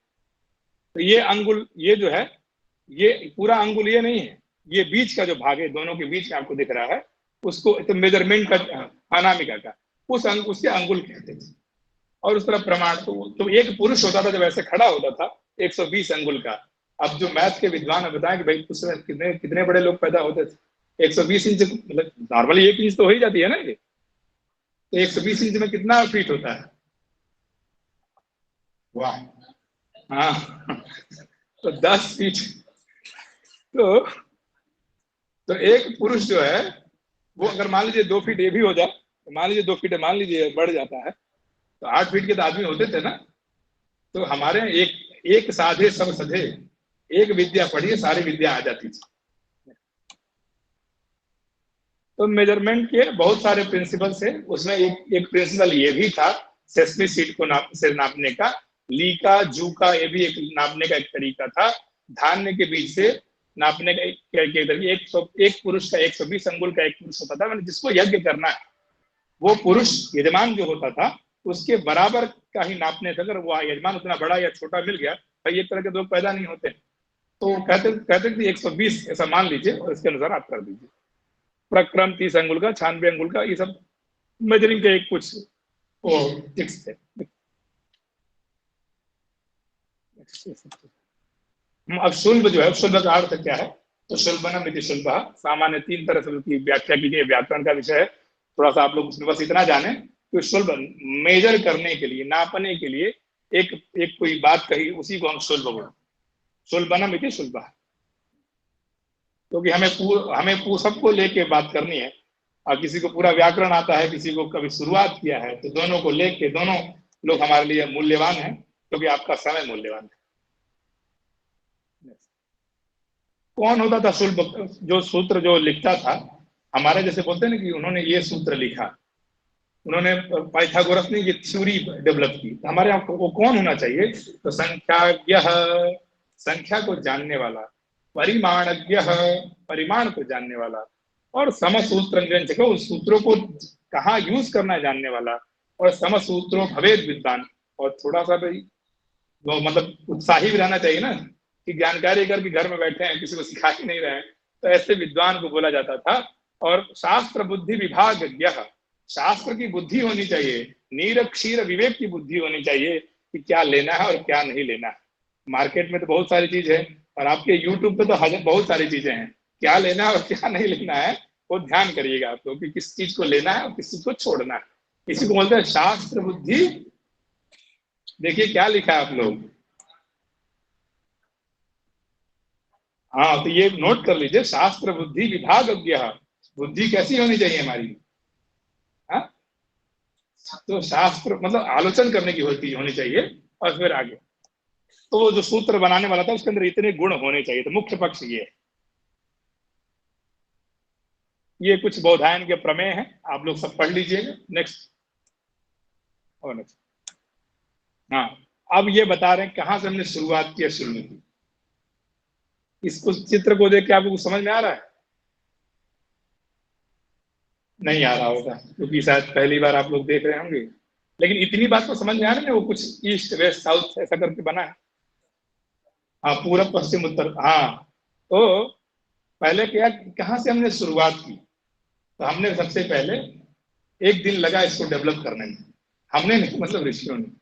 तो उन्होंने क्या किया कि एक एक सूत एक क्या बोलते हैं पलाश की लकड़ी को गाड़ा जमीन में, और सुबह सूर्योदय के समय, क्योंकि सूर्योदय का तो ज्ञान था ही, तभी तो हम बताते थे कि कब लूनार इक्लिप्स होगा और कब सोलर इक्लिप्स होगा, सूर्य ग्रहण, चंद्र ग्रहण, सूर्योदय, सूर्यास्त, ये सब तो ज्ञान पहले ही था, क्योंकि ज्योतिर्विद्या इससे पहले की। तो क्योंकि ज्योतिर्विद्या में ही बताया गया कि ये याग कब करना है, किस मुहूर्त में करना है, किस समय करना है, तो उसको उन्होंने फिर डाल दिया, और उसके बाद से उस एक रस्सी, ये जो रज्जू शुल्क को लगाए, और जहां जहां उसका वो परछाई जा रहा था, उस परछाई को वैसे क्लॉकवाइज घुमाया, और जहां सबसे बड़ी परछाई पड़ी उसको बोलते हैं ईस्ट और वेस्ट। आप लोग ये कर सकते हैं, जो सबसे बड़ी रेखा बनती है उसको बोलते हैं पूरब पश्चिम की जो रेखा है, उसी को सबसे बड़ी रेखा। और उस एक बार तो आधार मिल गया तो भाई गणितज्ञ के लोग तो गणित तो लगा ही देते हैं। ठीक, नेक्स्ट। बस इतना ही बताना था उसी से कैसे, उसी विषय से कैसे उन्होंने पूरी विद्या को आगे का जो डेवलपमेंट का किया। अब ये बोधायन का सूत्र है कि आप लोग पढ़े होंगे a square plus b square equal to, ये भी पढ़ा है और टू ए भी पढ़ा है ना, दोनों पढ़ा है, दोनों बात बता देंगे। तो उन्होंने कहा कि भाई इसका जो माप मान है, और वो ये इसके नीचे किनारे वाले का जो मान है, वो बीच का जो अक्ष है, नेक्स्ट करेंगे, एक एक स्प्लिट करके पढ़ा देते। तो दीर्घ चतुरस्र, चतुरस्र मतलब रेक्टेंगल होता है, उसके बीच में एक डायगनल, वो जो पीछे था, ये जो बीच का जो भाग है, सी जो लिखा है, उसको डायगनल बोलते हैं। और रज्जु उसमें जब डालें तो पार्श्वाभिमानी तिर्यक भूते भूते तद उभयं करोति, पाइथागोरस का यही थ्योरी है। तो अगर इसका मान इतना है, अब कुछ होता तो आपको दिखा, इसी समझ लीजिए कि जो बी लिखा है, कोई व्यक्ति है जो अपने घर से वो ए से वहां तक की दूरी तय करता है, और वहां से फिर वो विद्यालय जाता है, उसकी दूरी तय करता है, यानी 3 किलोमीटर घर की दूरी है और 5 किलोमीटर आगे की दूरी है। तो व्यक्ति फिर से घर आएगा तो कितना कितना उसको कितना किलोमीटर चलना पड़ेगा? 5 किलोमीटर। आप जो गणित के जानकार हैं थोड़ा सा रुक जाए और लोगों को चिंतन करने का अवसर दें। ये पाइथाग आप लोग पढ़े होंगे, पाइथागोरस ने इसको बहुत, उसका उसी का नाम होता है। और ये ट्रिक बोधायन में 3000 साल पहले हमने उस पीछे श्लोक में बताया, 3000 बोधायन ने बताया था। तो तीन तीन का स्क्वायर कर दीजिए कितना होता है, और 5 का स्क्वायर कर दीजिए, और उसका करणी कर दीजिए कितना,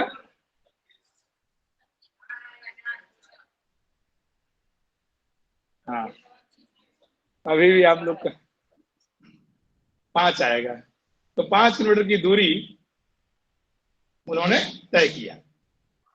सॉरी, चार अगर 4 किलोमीटर की दूरी करेंगे तो ऐसे आएगा, और अगर 5 से करेंगे तो 5 में भी वही वैसे ही, 25 में अगर 9 जोड़ेंगे तो कितना होगा, और उसको भाग कर दीजिए, उसका वर्ग निकाल दीजिए, आराम से निकल कर निकाल वर्ग निकालेंगे तो मिल जाएगा आपको मान।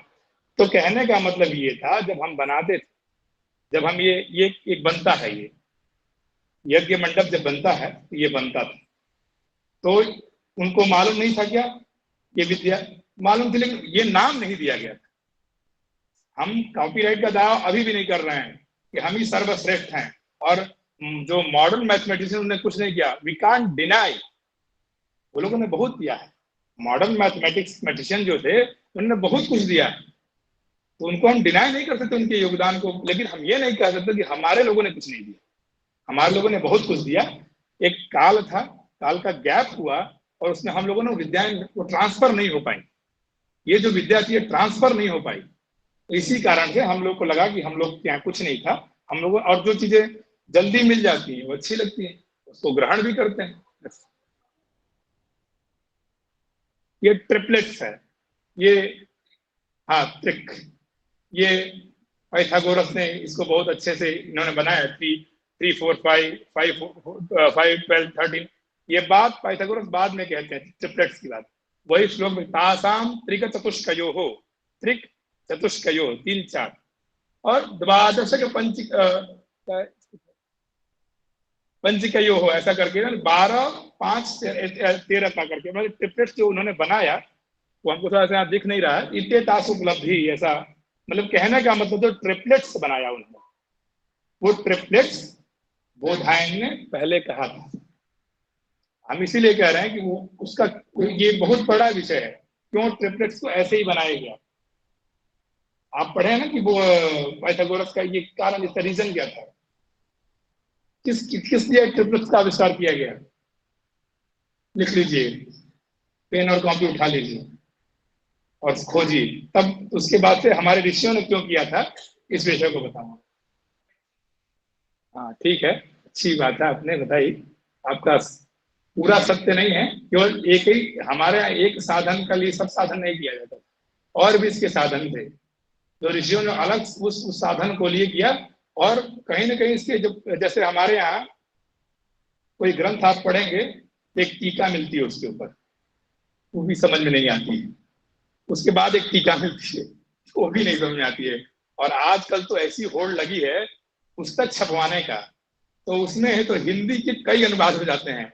और हमको आशा कर, मैं सही दिल से बता रहा हूं आपसे कि तब भी अर्थ नहीं लग पाता है, हिंदी की व्याख्या जो है नहीं समझ में आती।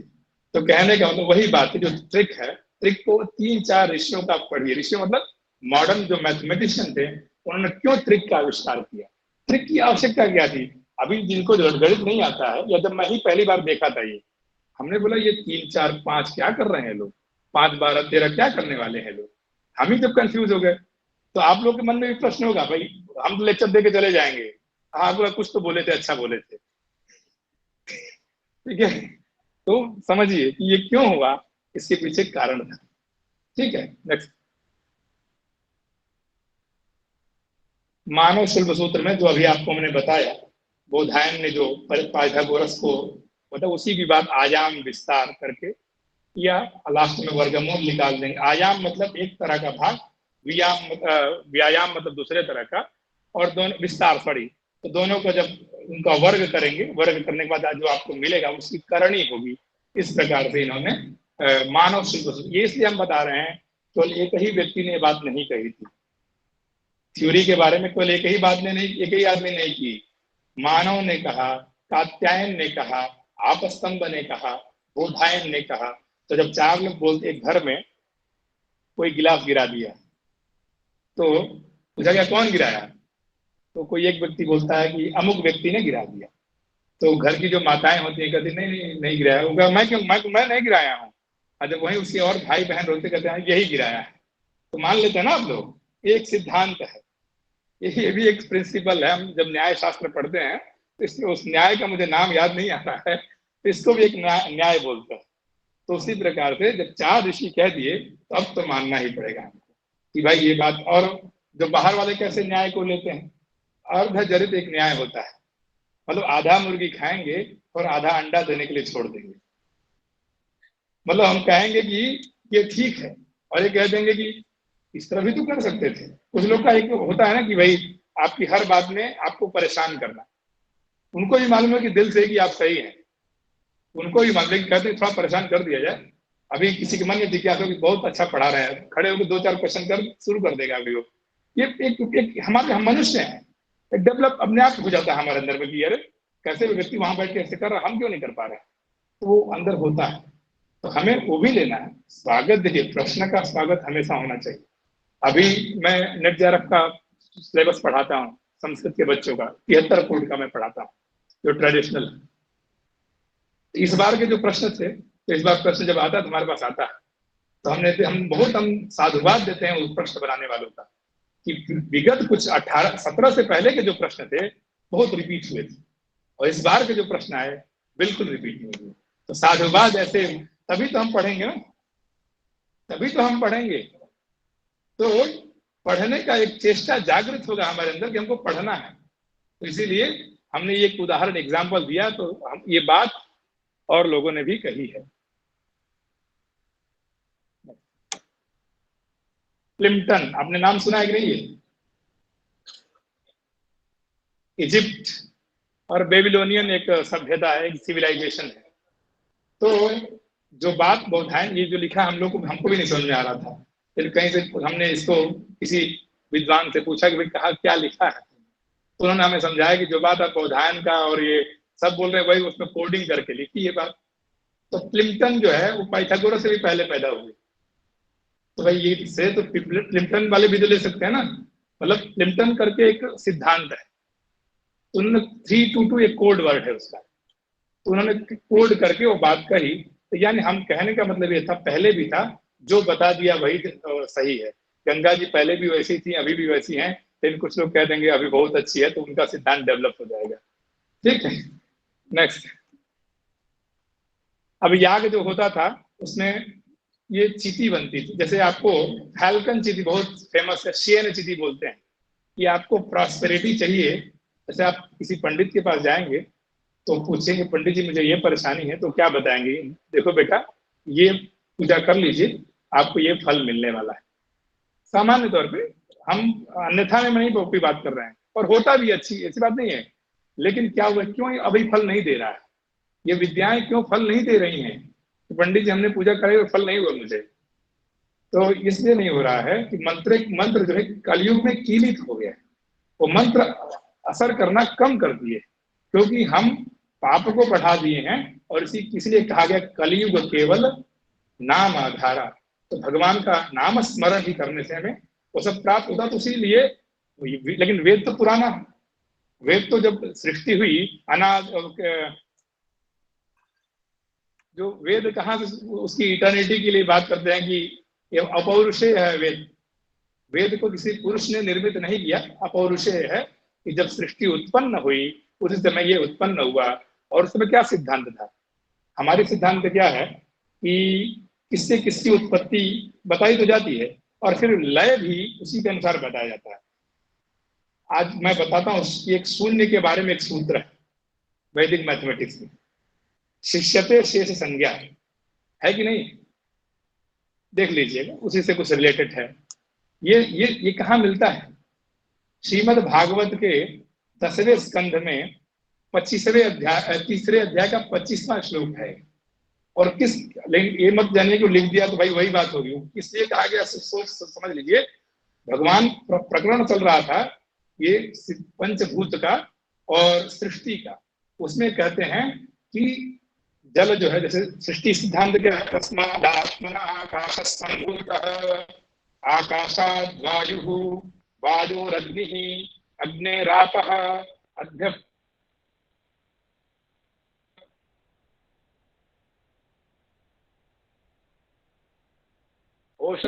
तस्मात् आत्मनः, मतलब ब्रह्म के आत्मा से आकाश, आकाश से वायु, वायु। तो ये उत्पन्न भी होता है और लय भी होता है। तो जो लय का क्रम था, उस लय के क्रम के बताने में जो पांचों का जो क्रम था उत्पत्ति का, पंचभूत का ये शरीर है और पंचभूत की का एक कॉस्मोस है। ये ब्रह्मांड जो है 5 एलिमेंट्स के बिना जिंदा नहीं रह सकता है।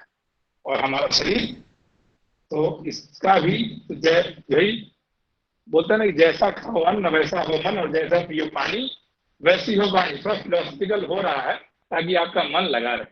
और मेरा कोई उद्देश्य नहीं कि आपको नया नया ज्ञान सर्जन करें। मैथ पढ़ रहे हैं तो थोड़ा ये भी तो जाने। तो कहने का मतलब ये था कि उसमें शिष्यते शेष संज्ञा इसलिए बोला कि जब प्रलय हो जाता है, जब महाप्रलय भगवान करते हैं, उस समय क्या बचता है? और जब फिर से उत्पत्ति कैसे होती है? आपोवा इदम अग्रे सलिल मासीत। नासदा, जो नासदीय सूक्त है, कुछ भी नहीं था। ना सदासीन नो सदासी तदानीम, कुछ भी नहीं था। तो कहने का मतलब, तो जो शिष्यते शेष संज्ञा, मतलब अभाव के बाद भी भाव है। जीरो को हम अभाव नहीं मानते हैं, हम हमेशा भाव मानते हैं। मतलब उसका वैल्यू है, विदाउट वैल्यू जीरो नहीं है। अब मान लीजिए, जो मॉडर्न मैथमेटिशियन कहते हैं कि जीरो जो है उसका कोई मतलब नहीं है, तो शुरुआत कहाँ से करते हैं? अगर जीरो से करें कि एक से करें, तो लोग कहते हैं हम लोग तो एक से करते हैं। तो एक से छोटी इकाई कहीं ना कहीं तो जीरो हम मानेंगे ना, शुरुआत तो करनी पड़ेगी ना हमारी। तो शून्य का जो विज्ञान है वो बहुत बड़ा है। बहुत लोगों ने लेक्चर भी दिया है इस पे। आर्यभट्ट के सिद्धांत पढ़ ली, लीलावती में 34 में बहुत अच्छे से भास्कराचार्य की बेटी का नाम था लीलावती, मालूम नहीं आपको? कल सुना होगा, मधुसूदन जी ने इस विषय को चर्चा में लिख के बताया होगा कि लीलावती में तो उसको पेड़ों के पत्तों को गिनने की विद्या मालूम थी। किसी भी पेड़ के सामने उसको खड़ा कर दीजिए और बता देंगे कितने हजार कितने लाख पेड़ हैं इसमें।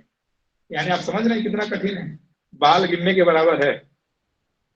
मतलब तारे गिनने, मतलब दिन में तारे गिनना, लोग उदाहरण दिन में तारे गिन रहे थे, उसको ये विद्या थी। और जब उसके लोग पूछते थे कैसे तुम्हें करती हो, तो बोले जब पिताजी का आशीर्वाद। यानी उसको पिता ने, तो हर एक पिता अपने पुत्र को एक ऐसी विद्या देता है जो विद्या और लोग के पास नहीं। तो आप लोग सब लोग अपने पिता से ऐसी विद्या सीखिए। पता नहीं चलता है, चलते फिरते सिखाता है पिता। भाई माता तो संघर्ष सिखाती है, संस्कार सिखाती है, और पिता संघर्ष सिखाता है। तो पिता की विद्या लीलावती को मिली थी, और पेड़ के पत्ते गिनने का, यानी अनेक चीजों को भी गिनने का सामर्थ्य जो था वो, इसीलिए हम बोलते हैं कि हमारे यहाँ कृष्ण यजुर्वेद में ग्रंथ है अरुण प्रश्न, उसमें बोला जाता है सप्त दिशो नाना सूर्याः सप्त होतार ऋत्विजः कश्यप पश्यको भवति।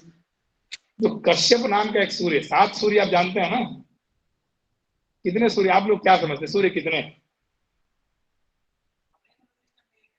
वाह, एक है आपके सोलर सिस्टम में, लेकिन हमारे जो सोलर सिस्टम में नाना सूर्य है।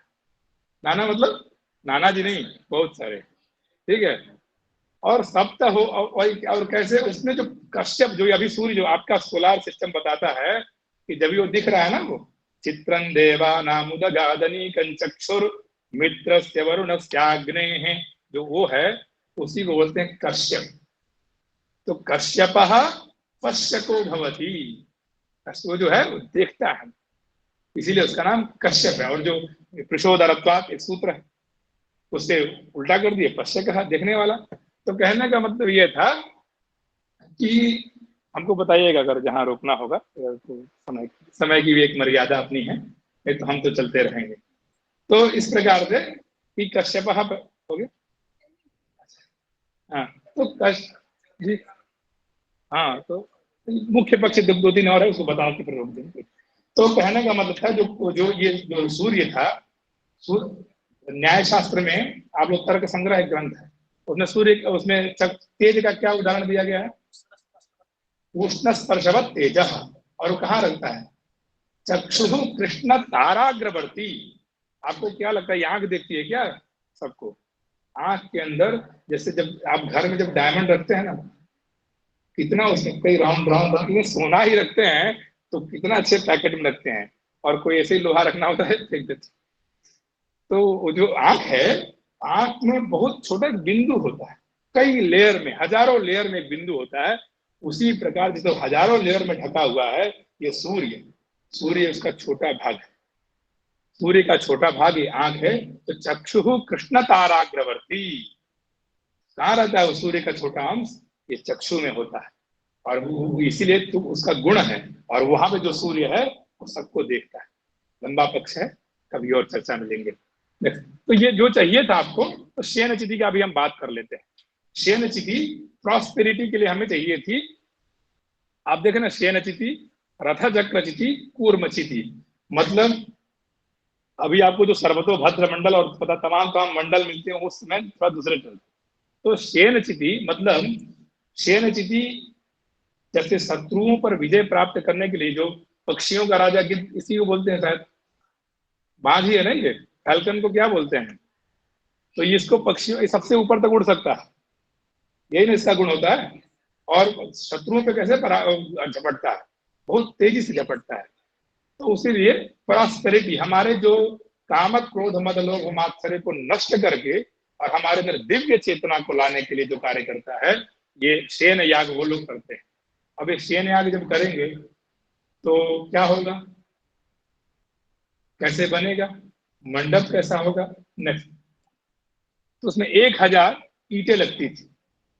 रहस्य मैं बता रहा हूं कि क्यों 1000 ईंटों का विज्ञान है। 1000 ईंटें लगती थी और 5 लेयर्स बनते थे। वही बना देगा क्यों? सभी लोग बना सकते हैं, 1000 ईंट लगेगी, 5 लेयर होगा, पंडित जी ने बता दिया, चलो भाई निर्माण किया जाए। मन में तो यही आता है विषय। लेकिन नेक्स्ट देख रहे हैं ना, 1 2 3 4 5 लेयर है। नेक्स्ट,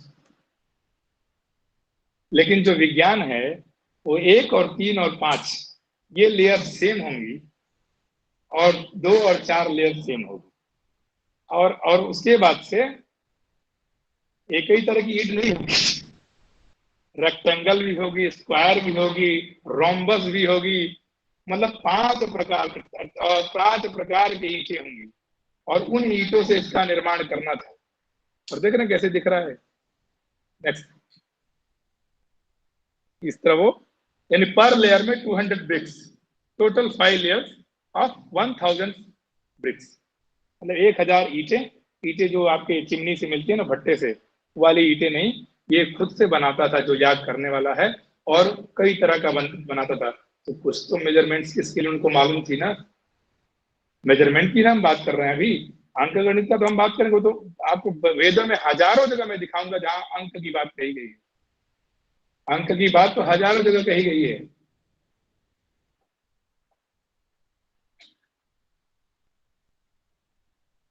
ये मनवंतर जो अभी आप लोगों ने पढ़ा कि 14 मनवंतर होते हैं, एक युग 4,32,000 कलयुग की संख्या बताई गई है। हाँ, और उसके दुगुना द्वापर, उसके दुगुना त्रेता, उसके दुगुना सतयुग, इस प्रकार से गणना की गई है।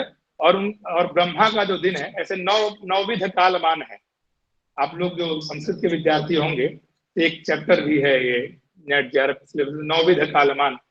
तो उसमें 9 प्रकार से हम कालमान निकालते, जैसे आप बोलते हैं ना कि दक्षिण भारत में जो 15 दिन बाद शुरू होता है न्यू ईयर, और गुजरात में और ये सबका अलग अलग मान है। तो क्यों ऐसे होता है, आपके मन में प्रश्न होता होगा कि ऐसा क्यों होता है।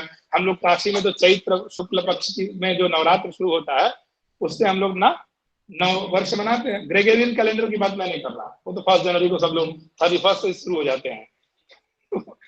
तो क्यों होता है, तो नौविध कालमान है, उसमें एक मान बारहस्पत्य मान, मतलब बृहस्पति के मान के अनुसार वो लोग गुजराती मनाते हैं। हम लोग जो मनाते हैं सौर मान के अनुसार, सूर्य की गति के अनुसार मनाते हैं। कुछ लोग चांद्रमान, चंद्रमा की गति से मनाते हैं, और उनमें दिनों का अंतर होता है। कुछ का 354 दिन है, किसका 360, और किसका, ये अलग विषय थोड़ा हो जाएगा। ठीक है, नेक्स्ट करते हैं।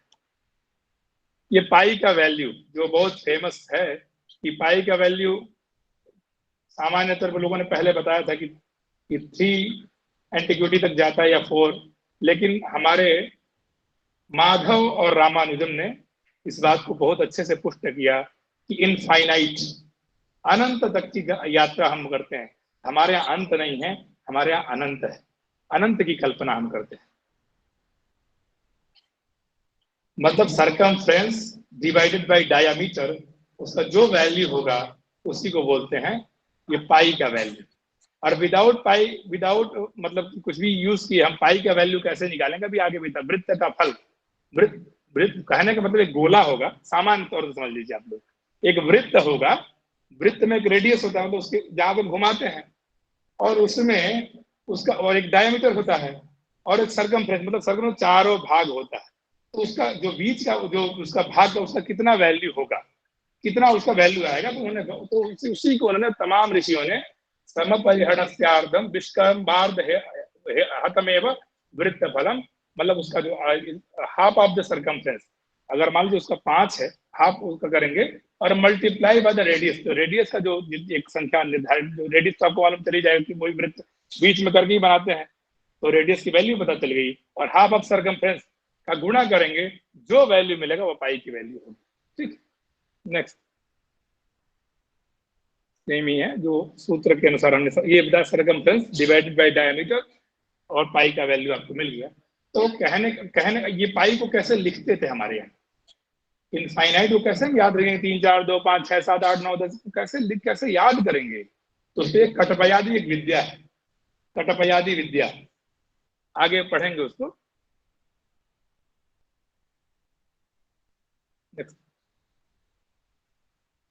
उसी बात को देखिए, आर्यभट्ट ने गणित पाद करके उनका एक जो ग्रंथ आर्यभट्टियम है, उसमें एक 4 पाद है, उसमें एक पाद का नाम है गणित पाद, और गणित पाद में उन्होंने इसी बात को कही है। वो जो संख्या दिखी गई उस श्लोक में, चतुरधिकम शतम अष्टगुणम, 4 अधिक करके 100 104 को 8 से जब गुणा करेंगे, और द्वाष्टि मतलब 62, सहस्त्राणाम मतलब 1000, और आयुत आयुत मतलब होता है 10,000।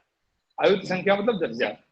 बोलते हैं आयुध चंडी हमने किया तो 10,000 का कुछ याद किया, और फिर उसके बाद वो मतलब 2 यानी 20,000 से भाग करेंगे, वैल्यू आपको पाई की यहाँ मिल गई। तो मतलब विभिन्न विभिन्न लोग, हमने क्यों 3-4 लोगों का मत लिया कि ताकि हम ये ना कह सके कि हम इनका सही है इनका गलत। तीनों ने, चारों ने, सभी ने एक ही बात की कि पाई की वैल्यू इनफाइनाइट है। रहस्य क्या मिला? मक्खन क्या मिला हमको? मक्खन क्या था कि पाई की वैल्यू क्या है? इनफाइनाइट। बस इतना समझिए, और बाकी तो चलता रहेगा। बस आपको रहस्य जो है समझ में आना चाहिए कि हमको भाई खाने के लिए क्या मिला, जो उत्तर क्या था। तो पाई का वैल्यू है इनफाइनाइट। कैसे वैल्यू है? तो उसी बात को अभी जाकर सिद्ध किए कुछ दिन पहले लोगों ने, इनफाइनाइट वैल्यू है। आप लोग लिखते हैं ना एक्सेल सीट पे, एक्सेल सीट पे लिखते हैं ना, ये नहीं मालूम था लोगों को कि कैसे अनंत तक के जाने की यात्रा। आज से 20 साल पहले जब कंप्यूटर आविष्कार, तब भी नहीं लोगों को मालूम था कि अनंत कितना कितना भी हम लिख सकते हैं, एक्सेल सीट बना सकते हैं। वो इन्हें शुरू किया। नेक्स्ट।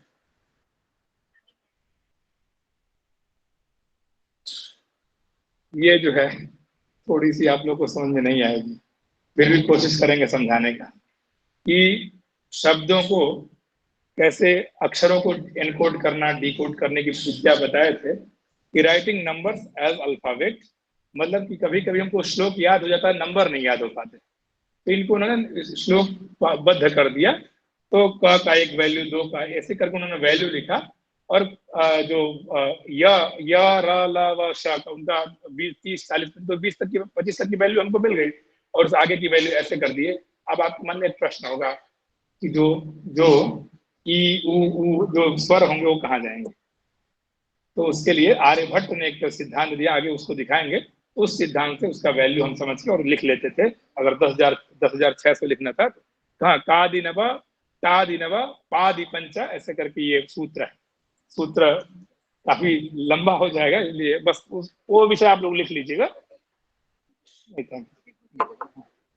नेक्स्ट। हाँ, गोपी भाग्य मधुव्रात सिंह शोधधि करके एक श्लोक है कि कैसे कटपयादि विद्या जो है ये इनफाइनाइट, मतलब ये कटपयादि विद्या जो थी वो केवल इसी के लिए नहीं थी। आप संगीत जब सीखते हैं ना, संगीत में तो जैसे राग भैरवी, तो तमाम राग हैं, हमको तो संगीत का बहुत सारा ज्ञान नहीं है, लेकिन राग बहुत सारे हैं। और जो गुरु होता है, जो संगीत का घराना होता है, वहां जब सीखने आप जाएंगे तो ऐसे ही मेथड यूज करके आपको बताएगा कि इस तरह याद करो बेटा। आप देखते हैं ना जब संगीत चलती रहती है तो कुछ वाह करते हैं ना कि हम लोग क्या करते हैं, अच्छा लग रहा है, कुछ तो अच्छा लग रहा है। हम लोग को नहीं समझ में आती कि क्या हो रहा है, लेकिन वाह तो सुन, कुछ तो वाह करने वाले वही लोग होते हैं जो डिकोड करते हैं इस तरह कि कहाँ नीचे गया, और नीचे जब गया तो 1 था कि 2 था स्वर, 3 था कि 4 था स्वर। तो धा धा धिंधा, धा धिन धिंदा, धा धिन धिंदा, धा तिन तिन ता ता धिन धिंदा, और धा धा टे। अब ये 16 सूत्र हैं, 16 जो इनके हैं, वो कब ऊपर जा रहा है कब नीचे जा रहा है, या सारे गामा जो है उसको समझने वाले का जो ज्ञान था, तो इसी विद्या के अंतर्गत अभी भी केरला कैलकुलस यानी केरला का जो मैथमेटिक्स के स्कूल है, उस विद्या को सिखाया जाता है। तो इस विद्या को तो आपको अगर जानना है तो वहां जानना पड़ेगा, और ये कटवयादि विद्या है। उसी को इन्होंने अक्षर में गोपी भाग्य मधुप्रात श्रृंग सोदिवम दिवम फल जीवित खाता व गल हालार सुंदर, कहाँ आए? भागवत का एक श्लोक। भागवत भाई पहले के लोग पढ़ते थे, हम लोग श्लोक पढ़ते थे, और उसको इन्होंने पाई का वैल्यू, पाई का वैल्यू जैसे वो 3 एक कोई याद कर पाएगा? 3 1 4 5 6 7, श्लोक 10 बार बोलेंगे याद हो जाएगा। तो हमारे ऋषियों ने बहुत बहुत हमारे ब्रेन को थोड़ा कम मेहनत करना पड़े किया। फिर कहाँ कहाँ आया है प्रयोग वेदों में? तो आप सबसे पहले हम पढ़ लेते हैं कि कहाँ वेदों में अंक गणित का कहाँ कहाँ जिक्र हुआ है, फिर 27 वहां पे आएंगे। कि सबसे पहले तो एक जब हम भगवान शिव की उपासना करते हैं तो उसमें देहो देवालय प्रोक्त जीवो देव सनातन त्यजेद अज्ञान निर्माल्यम सोहम भावे न पूजे। मतलब नॉन ड्युअलिटी से हम भगवान की आराधना करते, ड्युअलिटी से नहीं, हम दो एक हो जाए। तो दो जब एक हो रहे हैं तो कुछ तो हो रहा है। तो एक पहली बार वहां चर्चा हुई उसी उपासना के क्रम में। देवा देवेषु स्वयध्वम, प्रथमा द्वितीयेषु स्वयध्वम, द्वितीया तृतीयेषु स्वयध्वम, से पूरी संख्या 33 तक की संख्या कही गई। तो ये 33 तो आपको यहाँ मिल गया। तो संख्या का जिक्र वहां हुआ है। फिर उसके बाद से बाइनरी जो है, ये शताय स्वाहा सहस्राय स्वाहा पढ़ते हैं ना, कि जो डेसिमल जो सिस्टम है, कि 10, दहाई, सैकड़ा, हजार, लाख जो संख्या जाती है, उसकी बात वेदों में लिखा है। इसका अर्थ कुछ और है, अर्थ किसी प्रकरण के लिए कहा गया। नेक्स्ट। और ये ऑड और वो सम संख्या विषम संख्या है। एकाचमेत आप लोग पढ़ेंगे, रुद्री में आता है ना, एकाचमेत इसका समय वही है। ऑड इवन की संख्या जो है, 1, 3 जब बता रहा था तो कहीं ना कहीं तो शुरुआत थी हमारे यहाँ। ये अंक गणित की बात है, क्योंकि अंक गणित में इतना ही बात करते थे, 1, 2, 3, 4, 5, 6, 7, 8, 9। लेकिन उसके बाद उसका रहस्य जो है वो डेसिमल सिस्टम जो बताने के लिए। नेक्स्ट। हाँ, ये मंत्र जो है वो वही जो ब्रिक्स रखने के इमा में अग्न इष्टका धे नवः संत्वेकाच, जो पूरा मंत्र है कि शतंच 10 का पहले बात, फिर शत, सहस्त्र, लाख, मतलब ये ईंटों को रखने के लिए बताया गया कि कैसे क्रम में रखना है उन ईंटों को अपनी अपने मंडप को बनाने के लिए। इस प्रकार से ये अंकगणितीय जो तुलना थी कि कहाँ आया है वेदों में, इस तरह वहां पे भी ये मिलता है कि और भी वेदों में कि कहाँ से शुरुआत की जाए और कहाँ से ना शुरुआत की जाए। तो वहां पे आगे जब बोलते हैं शिव के उपासना के क्रम में कि पंचायतन उपासना हमें करनी। पंचायतन मतलब 5। ये 5 शब्द कहाँ से आया? हम वो सब तो छोड़िए, बोलते हैं ना कि इतने अध्याय का ये श्लोक है। बोलते ना कि वेद में इतने कितने अध्याय हैं। और अभी तो वैदिक साहित्य का इतिहास आप पुस्तक ले लीजिए तो बताता है कि ऋग्वेद में 10 मंडल हैं, 64 अध्याय हैं, ये अमुक अमुक अमुक अमुक अमुक। तो कहीं तो गणना डेवलप थी ना हमारे यहाँ, तभी तो बोले ना कि। और फिर जैमिनी सूत्र को 12 लक्षण ही बोलते हैं। हमारे यहाँ हर विषय को सूत्रों में कहा गया है। सांख्य सूत्र, योग सूत्र पतंजलि का, जैसे पतंजलि ने कहा, क्या कहा कि अथ योगानुशासनम, अब हम योग का अनुशासन करते हैं। तो आगे क्या कहा उन्होंने? आगे उन्होंने सूत्रों के कर्म कहते कहते बताया कि अष्टांग योग की बात कर। तो 8 कहीं तो था ना, कि नहीं था? अष्टांग योग उन्होंने कहा कि यम नियमासन प्राणायाम प्रत्याहार धारणा ध्यान समाधि अष्टांग योगानुष्ठान निष्ठा, मतलब अष्टांग योग जो है, तो यम क्या है? तो यम में भी उन्होंने 5 बातें कही ना, संयम। वो कौन कौन से हैं? वही तो, हाँ वो है, लेकिन बताइए। नहीं, वो तो अष्टांग योग है। अहिंसा सत्यास्तेय ब्रह्मचर्य परिग्रह, कौन बताया? बहुत बहुत धन्यवाद। तो अहिंसा, ये 5 यम है। यम मतलब संयम। तो ये 5 की संख्या, और आगे भी 5 की संख्या दे रहे हैं। नियम, नियम भी 5, शौच संतोष स्वाध्यायेश्वर प्रणिधानानि क्रिया योग या नियम। तो कहने का मतलब ये था। और पाणिनि व्याकरण तो टोटली वैदिक वैदिक मैथमेटिक्स, टोटली।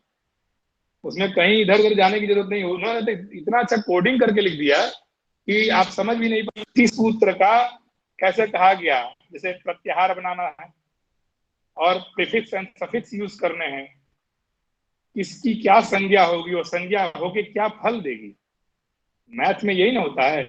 लोग कहते हैं हम मैथ पढ़ते हैं, हमको फिलॉसफी आती नहीं है, हमको कहानी वानी नहीं पता, भैया मैथ के छात्र एकदम एकदम उससे बोलता है व्यक्ति, मैं मैथ का छात्र हूँ। लेकिन हमारे जो पाणिनि जी थे, मैथ तो जानते थे कुछ नहीं जानते थे। वो तो कहते थे हम तो सूत्र बनाना आता है मुझे। और उन्होंने क्या किया? सूत्र निर्माण किया। और सूत्र निर्माण में उन्होंने बताया कि हर्ष प्रत्याहार में ये होगा। अब उन्होंने एक बहुत ही गूढ़ बात, प्रातिपदिक संज्ञा करते हैं। अर्थवत धातुरप धातुरप प्रत्यय प्रातिपदिकम। तो अर्थवत धातु अप्रत्यय प्रातिपदिक, उन्होंने कि अधातु होना चाहिए, प्रत्यय वर्जित होना चाहिए, सब बातें कही। ये बातें कहीं तो कही थी। और हम लोग क्या करते हैं, प्रत्यय हमने वहां से ले लेते हैं के सूत्र संज्ञात परिभाषा च तो ये 5 तरह के सूत्र हैं। तो इन 5 सूत्रों में षड्विधम सूत्र लक्षण, सॉरी क्षमा चाहते हैं, तो 6 प्रकार के जो हैं ये कहीं ना कहीं या तो अति ग्रहण कर लेते हैं। अब जैसे आपके यहाँ पंडित जी पूजा कराने आए तो गणपति पूजा करा रहे थे, उनके पास टाइम कम हो गया। आपके यहाँ गणपति पूजा कराना है, पुण्याहवाचन कराना है, कलश स्थापन कराना है, तमाम कराना है, तो क्या बोलते हैं, एक तंत्र ने करा देंगे। दैट मीन्स ऊह कर लिया उन्होंने। ऊह मतलब ये बात गलत नहीं है, पहले कही गई थी, उस बात को हम इसमें भी ले लेंगे। जैसे श्रौत याग में ही आता है अग्नय सौर्यम जुष्टम सौर्यम चरुम निर्वपति, मतलब सूर्य देवता के लिए हवि ही प्रदान करना है। ठीक है, सूर्य देवता को हवि देना है। अब शाम को जो है किसको देंगे, सूर्य तो डूब गए, तो क्या करे हो, तो यहाँ पे अग्नि शब्द लिए, अग्नये जुष्टम निर्वपामी, मतलब ऊह कर लिया, मंत्र वही था, बस सूर्य के जगह अग्नि का ऊह कर लिया। तो ये एक विद्या थी, तो इस तरह की विद्याएं थी। और कोई प्रश्न हो तो लगभग समय अपनी गति की तरफ है, आगे सूत्र हैं सब, क्योंकि आप लोग कहेंगे कहाँ से आप बोल रहे थे, तो दिखा दीजिए भैया एक बार, कम से कम दर्शन तो कर लें। ये उनका था आर्यभट्ट का एक जो डेसिमल सिस्टम को बताने का, स्थानम दशगुणम स्यात् ऐसा करके। नेक्स्ट। हाँ, तो इस प्रकार से ये प्रमाण, मतलब किस अंगुल में कितना प्रमाण होता है, कैसे वृक्ष बनते थे, ईटे, तो बोधायन का हमने पूरा फॉर्मूला वो दिखा दिया, ताकि हम अपने मन से कोई चीजें नहीं बताए, सभी चीज वैदिक मर्यादा में रखते हुए किया। और बहुत बहुत धन्यवाद, आप सभी ने हमें सुना, इसके लिए हृदय से आपका आभार, वंदन, अभिनंदन। अब कोई प्रश्न हो तो पूछें और मैं उत्तर देने के लिए प्रयास करूंगा।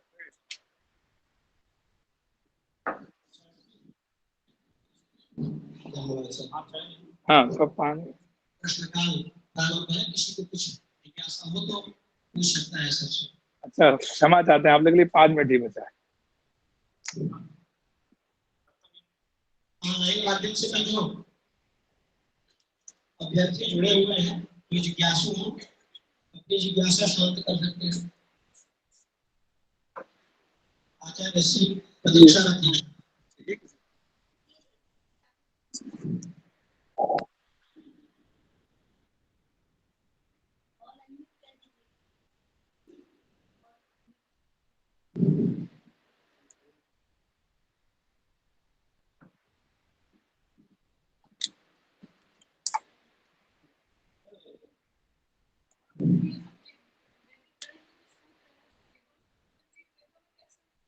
हाँ, देखिए मैंने तो मतलब 7-8 जगहों को मैंने खोजा। ऑन है, ऑन ही है, ऑन ही है, सुनाई दे रहा है कि वहीं आ जाता। कोई नहीं, कोई नहीं, अरे तो आपने जो बोला कि कहाँ है, तो ये अन्वेषण का विषय है। मुझे ही 7-8 जगह मिले हैं। जैसे मैंने शिष्यते शेष संज्ञा, एक आपको उदाहरण मैंने दिया, कि वो भागवत में मिलता है। तो भागवत को पंचम वेद बोला जाता है, इतिहास पुराणानाम पंचमो वेद उच्यते। तो उस प्रकार से वहां पे एक हमको मिलता है। तो इस तरह खोजने का विषय है, क्योंकि देखिए हम विदेशों में लेक्चर देते हैं, तो बाहर के लोगों का यही प्रश्न है कि आप चिल्लाते तो हैं कि वैदिक मैथमेटिक्स, वैदिक मैथमेटिक्स। भारतीय कृष्ण स्वामी जी जो थे, वो संस्कृत के विद्वान थे, अंग्रेजी के भी विद्वान थे, कंप्यूटर के भी विद्वान थे। तो उन्होंने क्या किया, संस्कृत आती थी तो इसी बातों को उन्होंने अपनी भाषा में लिख दिया, क्योंकि बोधायन पाइथागोरस के बाद पैदा हुए भारतीय कृष्ण स्वामी जी। तो बोले कि उसकी बात उन्होंने संस्कृत, जिसको उर्दू आती थी उर्दू में, अब बताइए, वड़कम बोलते हैं ना तमिल में, और हम लोग क्या बोलते हैं, नमस्ते। तो वड़कम और नमस्ते में कोई अंतर है? तो वही बात बोले कि वही बात उन्होंने ऐसे कह दी और इन्होंने ऐसे कह दी, तो ये बात नहीं है। वैदिक गणित इन्होंने खुद से बनाया और उसके जन्मदाता भारतीय कृष्ण स्वामी जी। लेकिन हम इस बात को नहीं एक्सेप्ट करेंगे, क्योंकि हम अन्वेषण कर रहे हैं कि हमारी जो विद्या थी किसी व्यक्ति की नहीं है। ये सेंटर जो है किसी व्यक्ति का नहीं है, संस्थान एक अपना स्वयं एक गौरव रखता है। तो कही गई है तो कहीं ना कहीं उस पर रहस्य है, और रहस्य को बस हमको खोजना है। आप सोचिए, पाणिनि व्याकरण जो बना, पाणिनि अष्टाध्यायी, क्या जरूरत थी वरदाचार्य को लघु सिद्धांत कौमुदी बनाने के लिए? कोई जरूरत थी? पाणिनि ने इतना सुसज्जित, एक प्रकरण चल रहा है तो वही प्रकरण चल रहा है, दूसरा प्रकरण इतना सुंदर लिखा है अध्याय में। तो वरदा राजाचार्य को कैसा क्यों ऐसा प्रॉब्लम था कि एक सूत्र 7वें अध्याय का, दूसरा सूत्र 3रे अध्याय का, चौथा 5वें अध्याय का, फिर लिखे त्रिपाद सप्ताध्याय प्रति, कैसे कुछ उन्होंने सपाद सप्ताध्याय प्रति त्रिपाद्य सिद्धा, सपाद सप्ताह त्रिपादी, ये सब क्यों लिखना है? पूर्वत्रा सिद्धम, जी सॉरी। तो क्यों बनाना पड़ा? वरदा राजाचार्य इसलिए बना है कि हम लोग पाणिनि अष्टाध्यायी को नहीं समझ पा रहे थे। अभी के जो पढ़ने वाले हैं उसमें थोड़ा उनको जल्दी समझना था, इसलिए उन्होंने बनाई। तो स्वामी जी ने, भारती कृष्ण स्वामी जी ने, हम बहुत आदर है उनके प्रति, वो शंकराचार्य भी थे, उन्होंने सामान्य जनमानस तक वैदिक गणित को ले जाया जाए कैसे, इसलिए उन्होंने एक प्रकल्प शुरू किया। लेकिन इसके पीछे भी था कुछ, तो आप लोग खोजिए उस सूत्र, लेकिन बहुत मेहनत का कार्य है। फिर भी पढ़ते, ये क्या है, स्वाध्याय और साधना, दो ही बल ऐसा है कि आपको लेके जाएगा वहां तक। स्वाध्याय करते रहिए। और कोई? हाँ सर, प्रणाम।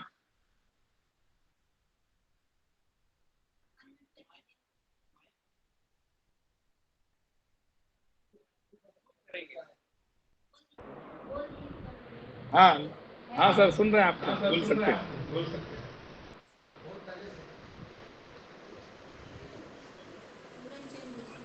आचार्य पूर्णचंद्र जोशी कुछ प्रश्न करना चाहते हो तो आमंत्रित हैं।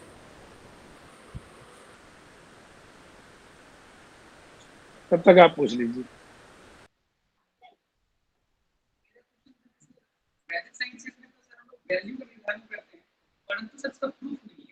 क्यों? एक हमको एग्जाम्पल दीजिए।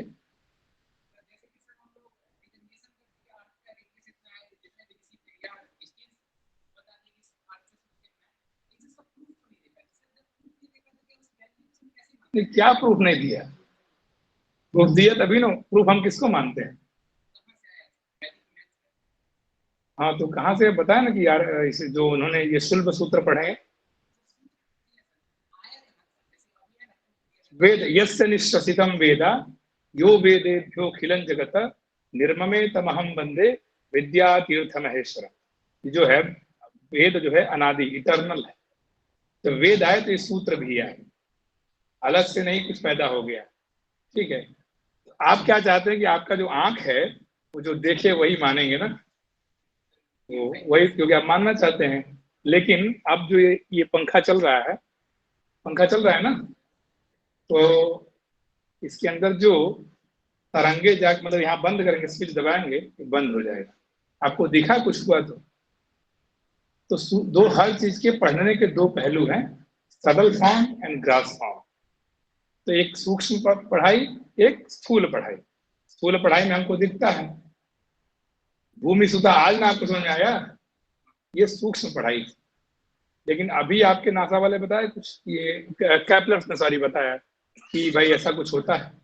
तो उसी प्रकार से आप चाहते कि इसका प्रूफ कहाँ है, तो हम तो वेद को, आप मानते हैं कि वेद किसने लिखा है, हम नहीं मानते हैं। तो हम लोग तो अपने ऋषियों पे विश्वास करते हैं, और ऋषियों ने, क्योंकि तभी तो अब बताइए, आज के 2-3 साल, हम 2 ही 3 साल बोलते हैं, 10, हमारे लोग तो कहेंगे 50 साल बाद जाएंगे तो आपको बताया जाएगा कि सूर्य ग्रहण कब हुआ और चंद्र ग्रहण कब हुआ। तो जो व्यक्ति बता रहा है कि ये सब बात, तो ये सब बात भी सही बोला ही होगा ना, कि नहीं बोला होगा?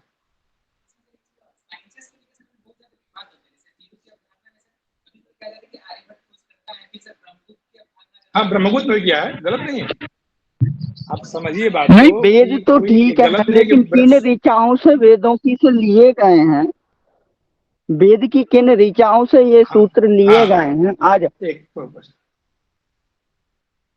हाँ आचार्य जी, आपका प्रश्न हम सुन रहे हैं कि किन ऋचाओं, आप सबके समक्ष भी ये प्रश्न हम रख रहे हैं। आचार्य पूरन जोशी जी ने प्रश्न किया। हाँ, क्या हुआ? नवीन तिवारी कर रहे हैं। हाँ, जो भी है कि वेद की किन ऋचाओं से लिए गए हैं ये सूत्र। तो आपने शायद मेरा पूरा व्याख्यान नहीं सुना कि मैंने कहा कि ये अन्वेष्टव्य है, अन्वेषण का विषय है कि वैदिक मैथमेटिक्स में बात करते हैं। आज मैंने तो एक छोड़ दिया, आज हलचल हो गई होगी पूरी जगह पे कि ऋचाओं, ये खोजने का विषय है कि कहाँ कहाँ मुझे एक ही सूत्र समझ में आया, 6-7 जगह हमने खोजा है सूत्रों को। ये 32 सूत्र में शिष्यते शेष संज्ञा हमको एक मिलता है भागवत में, तो और सब खोजने का विषय। ठीक है, नेक्स्ट।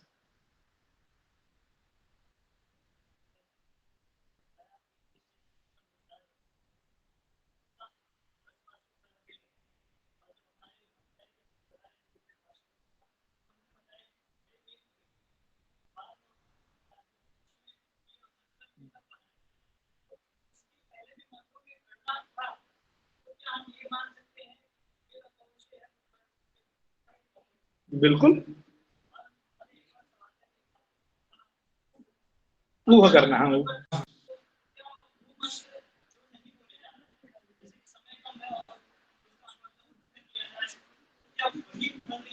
हाँ बता रहे, हाँ क्या है कि जो मंत्र है, मंत्र आप जब व्याकरण पश्चान्निक पढ़ते होंगे आप, एक चैप्टर में रक्षोहागम लघ्व संदेहा, ठीक है, तो उसमें जो ऊ होता है तो फल वो उतना ही देगा कि नहीं देगा, प्रश्न आपका यही है।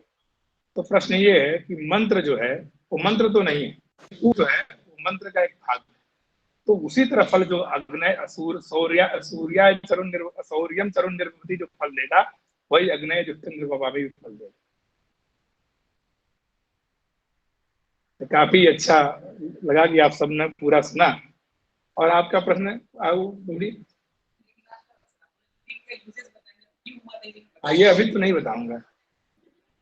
अगर अगर अभी मैं बता दूं तो आप लोग कहेंगे कि अगली कार्यशाला सर्टिफिकेट कोर्स में आप आएंगे ही नहीं। भाई ये तो मैंने शगुफा छोड़ा है। ये तो मैंने आधा, भाई आप लोगों ने हमें इतना मेहनत करके बुलाया, तो भाई मैं भी तो इस सेंटर को कुछ दे के जाऊं। तो सेंटर को मैं देने के लिए आया था कि इतनी चीजें हैं वैदिक मैथमेटिक्स में, केवल 1 2 3 4 5 6 7 8 9 नहीं है। तो आप लोग को अगर सही में जानना है तो सर्टिफिकेट कोर्स में इनरोल करिए सभी लोग। और जो ऑनलाइन सुन रहे हैं, जो विद्वान भी हैं, जो भी हैं, वो सभी लोग, आप लोग भी इनरोल करिए। और तभी ये रहस्य जो बुक मिलेगा, जो रहस्य है, इसीलिए इस विद्या को हम बोलते हैं the secret and sacred knowledge. इस विद्या का नाम है सीक्रेट एंड सेक्रेड। इस नॉलेज को आप ग्रहण करिए। और हमें बहुत अच्छा लगा। हम आचार्यों का एक बार पुनः वंदन और अभिनंदन करते हैं। हमारे जैसे अदन्य व्यक्ति को यहाँ बोलने के लिए एक अवसर प्रदान किया गया, एक छोटे व्यक्ति को आप लोगों ने ऐसा अवसर हमें प्रदान किया। हृदय से आप आचार्यों का भी प्रणाम करते हैं सभी का। आप सभी हमारे गुरु तुल्य हैं, आप सभी को प्रणाम करो। आप हमारे भाई की तरह हैं। हमने शेयर किया अपना नॉलेज। तो हमने अपना नॉलेज शेयर किया, आप लोगों को हमने पढ़ाया नहीं, तो आप सबको हमने अपना ज्ञान बांटा। आप भी बांटते रहिए, यही जिंदगी है। धन्यवाद।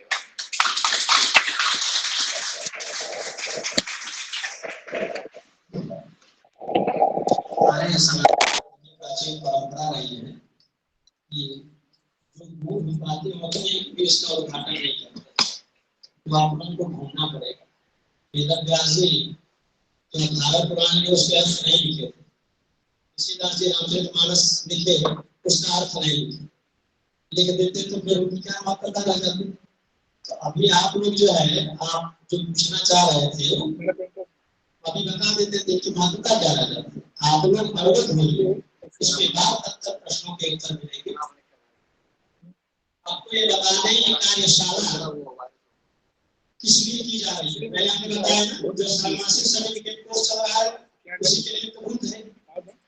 तो ये जो है पवित्र बीज है, षाण्मासिक वैदिक सर्टिफिकेट कोर्स की ये पवित्र बीज है। आपके पवित्र समय उसके लिए कार्यशाला कराई जा रही है। समझ रहे हैं? अगर इसमें पूरा व्याख्यान देने लगे तो इसकी महत्ता बढ़ जाएगी। इसलिए ये कार्यशाला बड़ा मान है।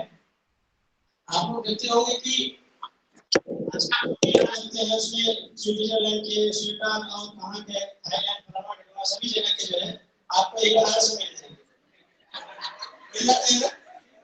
कार्यशाला की महत्ता इतनी कि मतलब आपके लिए जो सूक्ष्मतम ज्ञान है उसी महाविद्यालय में जा रहे हैं इस कार्यशाला के माध्यम से। आप इस कार्यशाला के जो सूत्रधार हैं डॉक्टर दीपक शर्मा जी, आपके अथक प्रयास से कार्यशाला जो है संपादित हुई है। इसमें देश के कोने कोने से अपने काशी के जो है कोने कोने से विद्वानों को आहूत किया जा रहा है और वो सभी आके जो है अपने ज्ञान का प्रसार कर रहे हैं यहाँ पर। हम अधिक ज्यादा नहीं बोलेंगे, लेकिन आज के आपके व्याख्यान से हमको नलचंपू की एक पंक्ति स्मरण आ रही है, जो कि हम आप लोगों को बताना चाहेंगे कि किम करेस्तेन काव्येन किम कांडेन धनुष्मतः परस्य हृदये लग्नम न गौरयत् यच्छिरः। उस कवि के काव्य से क्या लाभ जो हृदय में जाके स्पर्श न कर जाए, अर्थात अत्यंत स्पर्श करना चाहिए। और वो से क्या लाभ दिखा के जो है परशता के दुश्मन के जो है सिर का छेदन न कर दे। तो ऐसे विद्वान के हमने जो है व्याख्यान सुने, जिनके व्याख्यान से हमारा हृदय आह्लादित हो गया। तो ऐसे आचार्य के लिए मैं एक बार फिर से आप लोगों को कहूंगा कि आपका अभिनंदन।